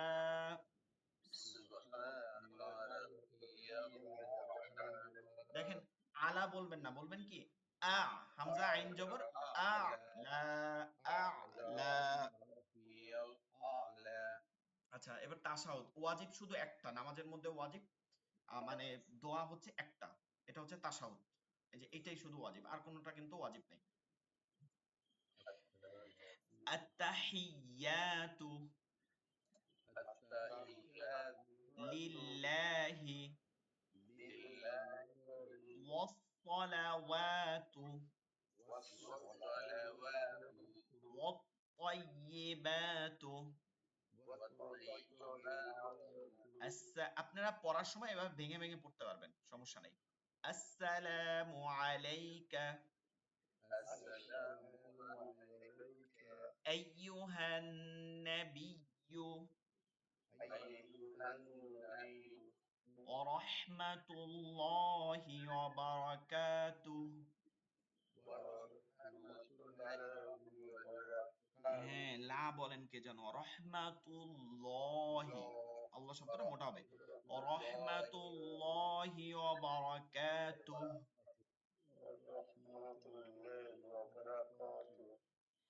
আসসালামু আলাইনা ওয়া আলা ইবাদিল্লাহিস সালিহিন।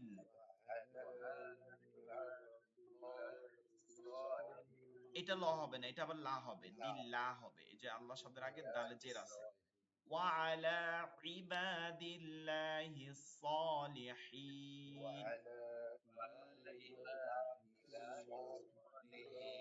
আশহাদু আল্লা ইলাহা,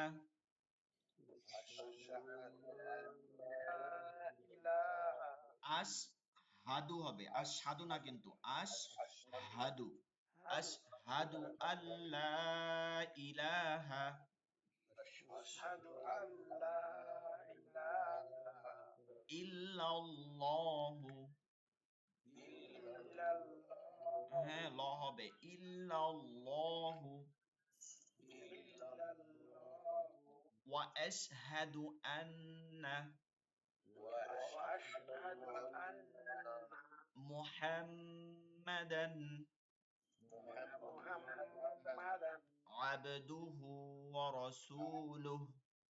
আবদুহু ওয়া রাসূলুহু। আচ্ছা আমরা একবার অর্থ দেখি তারপর আবার একবার পড়বো। এটা তো আমরা জানি যে এটা কখন হয়েছিল, তো এটা একটা মানে মানে কথোপকথন যেটাকে বলে ডায়লগ। আত্তাহিয়াতু সমস্ত মৌখিক ইবাদত, আত্তাহিয়াতু লিল্লাহ তোমার জন্য, হে আল্লাহ সমস্ত মৌখিক ইবাদত তোমার জন্য। ওয়াসসালাওয়াতু সমস্ত শারীরিক ইবাদত, সালাত দ্বারা মানে শারীরিক ইবাদতকেও বোঝায়, ঠিক আছে, খালি নামাজকে বোঝায় না, এটা দ্বারা ভিন্ন ভিন্ন হয়, কোন প্রাণী করলে ওটা জিকির বোঝায়।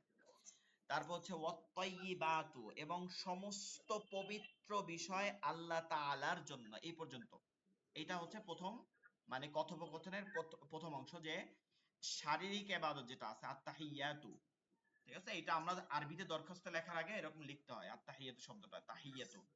তো আত্তাহিয়াতু লিল্লাহি ওয়াসসালাওয়াতু ওয়াত্তাইয়িবাতু সমস্ত শারীরিক ইবাদত, সমস্ত মৌখিক ইবাদত, সমস্ত শারীরিক ইবাদত এবং সমস্ত পবিত্রতা কেবল আপনার জন্য। আসসালামু আলাইকা, আলাইকুম হচ্ছে যে ব্যক্তিরা সামনে থাকে, আর আলাইকা আইয়ুহান নাবিয়্যু আমরা যে কোনো ব্যক্তিকেও এরকম বলতে পারি, আসসালামু আলাইকা ইয়া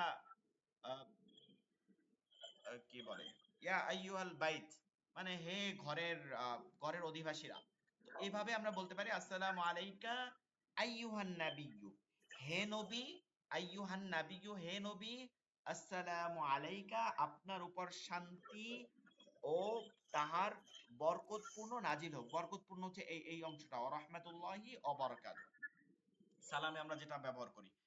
এরপরে আসসালামু আলাইনা, আসসালামু আলাইনা ওয়া আলা ইবাদিল্লাহিস সলিহিন, আলাইনা মানে আমাদের, আসসালামু আলাইনা আমাদের উপরেও শান্তি, আমাদের প্রতি, ও আল্লাহ তাআলার বান্দাদের প্রতি, নেক বান্দা যারা আছে, ইবাদিল্লাহ সলিহিন, সলিহিন যারা আছে নেক বান্দা, তাদের উপরে শান্তি বর্ষিত হোক। এরপরে সাক্ষ্য শাহাদা শুরু হয়েছে, আশহাদু আল্লা ইলাহা ইল্লাল্লাহ আমি সাক্ষ্য দিতেছি যে আল্লাহ তাআলা ব্যতীত আর কোনো মাবুদ নাই, ওয়া আশহাদু আন্না মুহাম্মাদান আবদুহু ওয়া রাসূলুহু আমি আরো সাক্ষ্য দিতেছি যে, ওই আরো শব্দটা ওয়াও দ্বারা, আশহাদু আন্না মুহাম্মাদান আবদুহু ওয়া রাসূলুহু আমি আরো সাক্ষ্য দিতেছি যে হযরত মুহাম্মদ সাল্লাল্লাহু আলাইহি সাল্লাম আল্লাহ তাআলার বান্দা ও রাসূল। আগে আল্লাহ তাআলার বান্দা তারপরে রাসূল, ঠিক আছে, কোনোভাবে আমরা এটা যেন ঘুরাই না, আগে আল্লাহর বান্দা সবাই তারপর রাসূল। আচ্ছা এটা আমরা আবার পড়ি, আত্তাহিয়াতু লিল্লাহি التحية لله ওয়াসসালাওয়াতু والصلوات ওয়াত্তাইয়িবাতু والطيبات আসসালামু আলাইকা السلام عليكم আইয়ুহান নাবিয়্যু أيها النبي ওয়া রাহমাতুল্লাহি ওয়া বারাকাতুহু ورحمة الله وبركاته আসসালামু আলাইনা السلام عليكم ওয়া আলা ইবাদিল্লাহিস সালিহিন وعلى عباد الله الصالحين আশহাদু আল্লা ইলাহা ইল্লাল্লাহু أشهد أن لا إله إلا الله وأشهد أن محمدا عبده ورسوله وأشهد أن محمدا عبده ورسوله এরপরের পরের দোয়াগুলো আমি পড়াই যাই, অর্থগুলো পড়ে নিয়েন, সময় আমাদের নাই তো এই ঘন্টার শেষের দিকে। আচ্ছা দরুদ শরীফ, দরুদ শরীফ পড়া হচ্ছে সুন্নাত, ফরজ না, ওয়াজিব না, সুন্নাত। এটা ওই যে আমরা এতদিন পড়ছি এর জন্য এটা খুব বেশি না, এটা আমরা প্রতিদিনই কিন্তু পড়ছি। হ্যাঁ দুরুদ ইব্রাহিম যেটাকে বলে, আল্লাহুম্মা সাল্লি আলা মুহাম্মাদ اللهم صل على محمد وعلى آل محمد وعلى এখানে তিন আলিফ টান হয় মাদ্দে মুনফাসিলের জন্য কামা সাল্লাইতা আলা ইব্রাহিম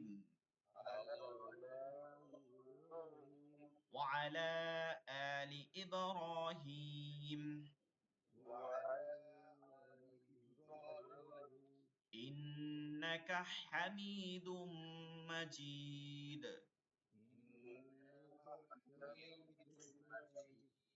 আচ্ছা পরের যে দোয়াটা পড়বো শুধুমাত্র কামা সল্লাইতা আর এই সল্লি এই দুটো শব্দ খালি ভিন্ন এটা মুখস্থ করা খুবই ইজি এখানে বারিক শব্দটা আসবে বরকত শব্দটা আসবে ঠিক আছে এতটুকু জাস্ট এর জন্য এটা ইজি দেখেন আল্লাহুম্মা বারিক আলা মুহাম্মাদ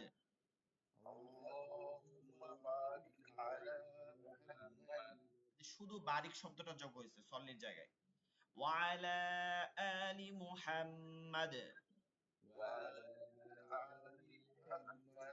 কামা বারাকতা এই যে এখানে ছিল কামা সাল্লাইতা এটা হচ্ছে কামা বা রাক্তা এরপরে আবার সব ঠিক আছে আলা ইব্রাহিম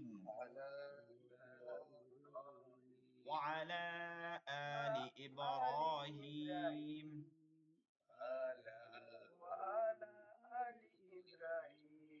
إنك حميد مجيد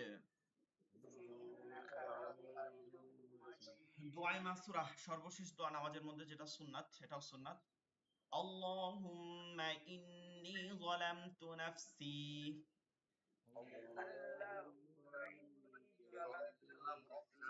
ظلما كثيرا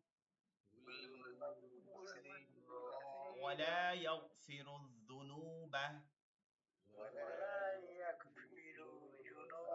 إلا أنت فاغفر لي مغفرة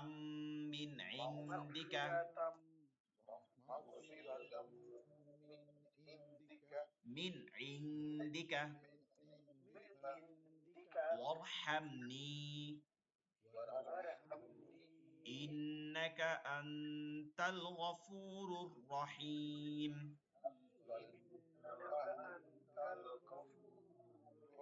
আপনারা যদি মুনাজাত করেন বা বাহিরের সময় যে দোয়া করেন তাহলে এই দোয়াটা বেশি করে করেন মুনাজাতের মধ্যেও করার চেষ্টা করবেন এটার অর্থ কিন্তু খুবই গুরুত্বপূর্ণ আল্লাহুম্মা হে আল্লাহ ইন্নী জলামতু হচ্ছে জুলুম করা মানে নিজেকে কিসে নাফসে মানে আত্মার প্রতি আমি আমার আত্মার উপর অসংখ্য জুলুম করিয়েছি যে কাসিরা অসংখ্য ওয়ালা ইয়াগফিরুজ যুনুবা এবং তুমি ব্যতীত এই পাপ সমূহ জুনুব অর্থ হচ্ছে পাপ সমূহ থেকে ইল্লা আনতা ফাগফিরলি ক্ষমা করিবার আর কেউ নাই ইল্লা আনতা কেউ নাই তুমি ব্যতীত আর কেউ আমাকে এই গুনাহ থেকে মাফ করার কেউ নাই মাগফিরাতাম মিন ইনদিকা অতএব আমাকে ক্ষমা করে তোমার নিজের পক্ষ হইতে মানে আপনি আমি ক্ষমা করেন আমার কোনো দিয়ে না আপনি কেবল আপনার পক্ষ হইতে ওয়ারহামনি এবং আমাকে দয়া করো আমাকে কি করো দয়া করো ইন্নাকা আনতাল গফুর রহিম নিশ্চয় তুমি ক্ষমাশীল দয়াবান দেখেন কত সুন্দর দোয়া আল্লাহর কাছে তওবার এর চেয়ে দোয়া আর কি হইতে পারে আমরা যেন বাইরেও এটা করার চেষ্টা করব এইগুলো নিয়ে অনেক আলোচনা করার ছিল সময় নাই আসলে অনেক করতে পারতাম যাই হোক না দোয়া মাসুরা তো অনেকগুলো আছে মানে একটা পড়লেই হবে শুধু একটা আপনি চাইলে একাধিকও পড়তে পারেন তবে হাদিস দ্বারা অন্যান্য পাওয়া যায় এটা পড়েন এটা পড়লেই যথেষ্ট আর আপনার যদি অন্য কোনো মুখস্থ থাকে সেটা পড়েন মানে সবগুলোই আছে সালাম ঠিক আছে হ্যাঁ আল্লাহুম্মা ফিরলি এতটুকু অংশ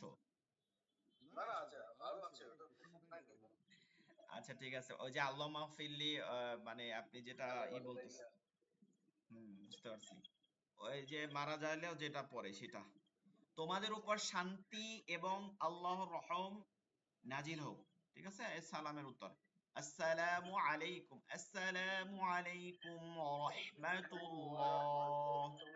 জি বলেন, আসসালামু আলাইকুম ওয়া রাহমাতুল্লাহ। জি আমি বলার পরে বলেন, বলেন রসলান ভাইরা। আসসালামু আলাইকুম ওয়া রাহমাতুল্লাহ।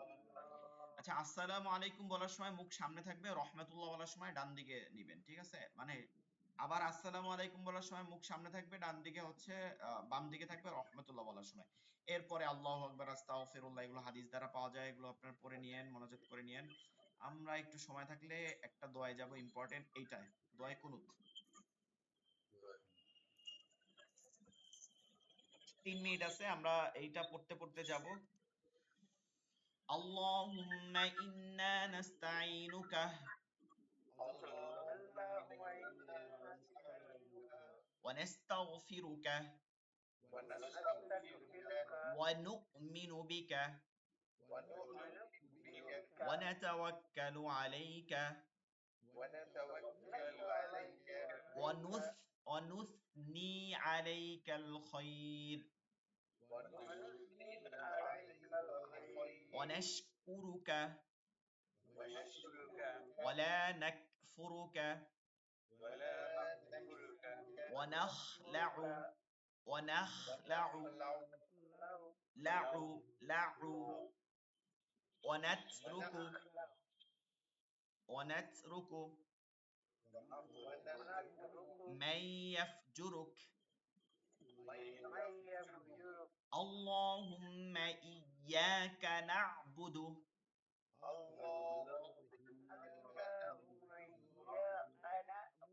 ولك نصلي ونسجد وإليك نسعى ونحفد ونرجو رحمتك ونخشى عذابك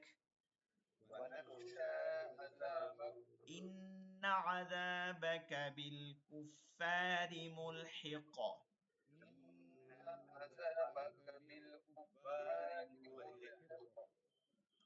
ঠিক আছে, আপনারা এই পর্যন্তই থাকবে, এই তো লাইন কেটে যাবে। সবাই ভালো থাকবেন, দোয়া করবেন, কনসেপ্ট পড়ার উপরে থাকবেন।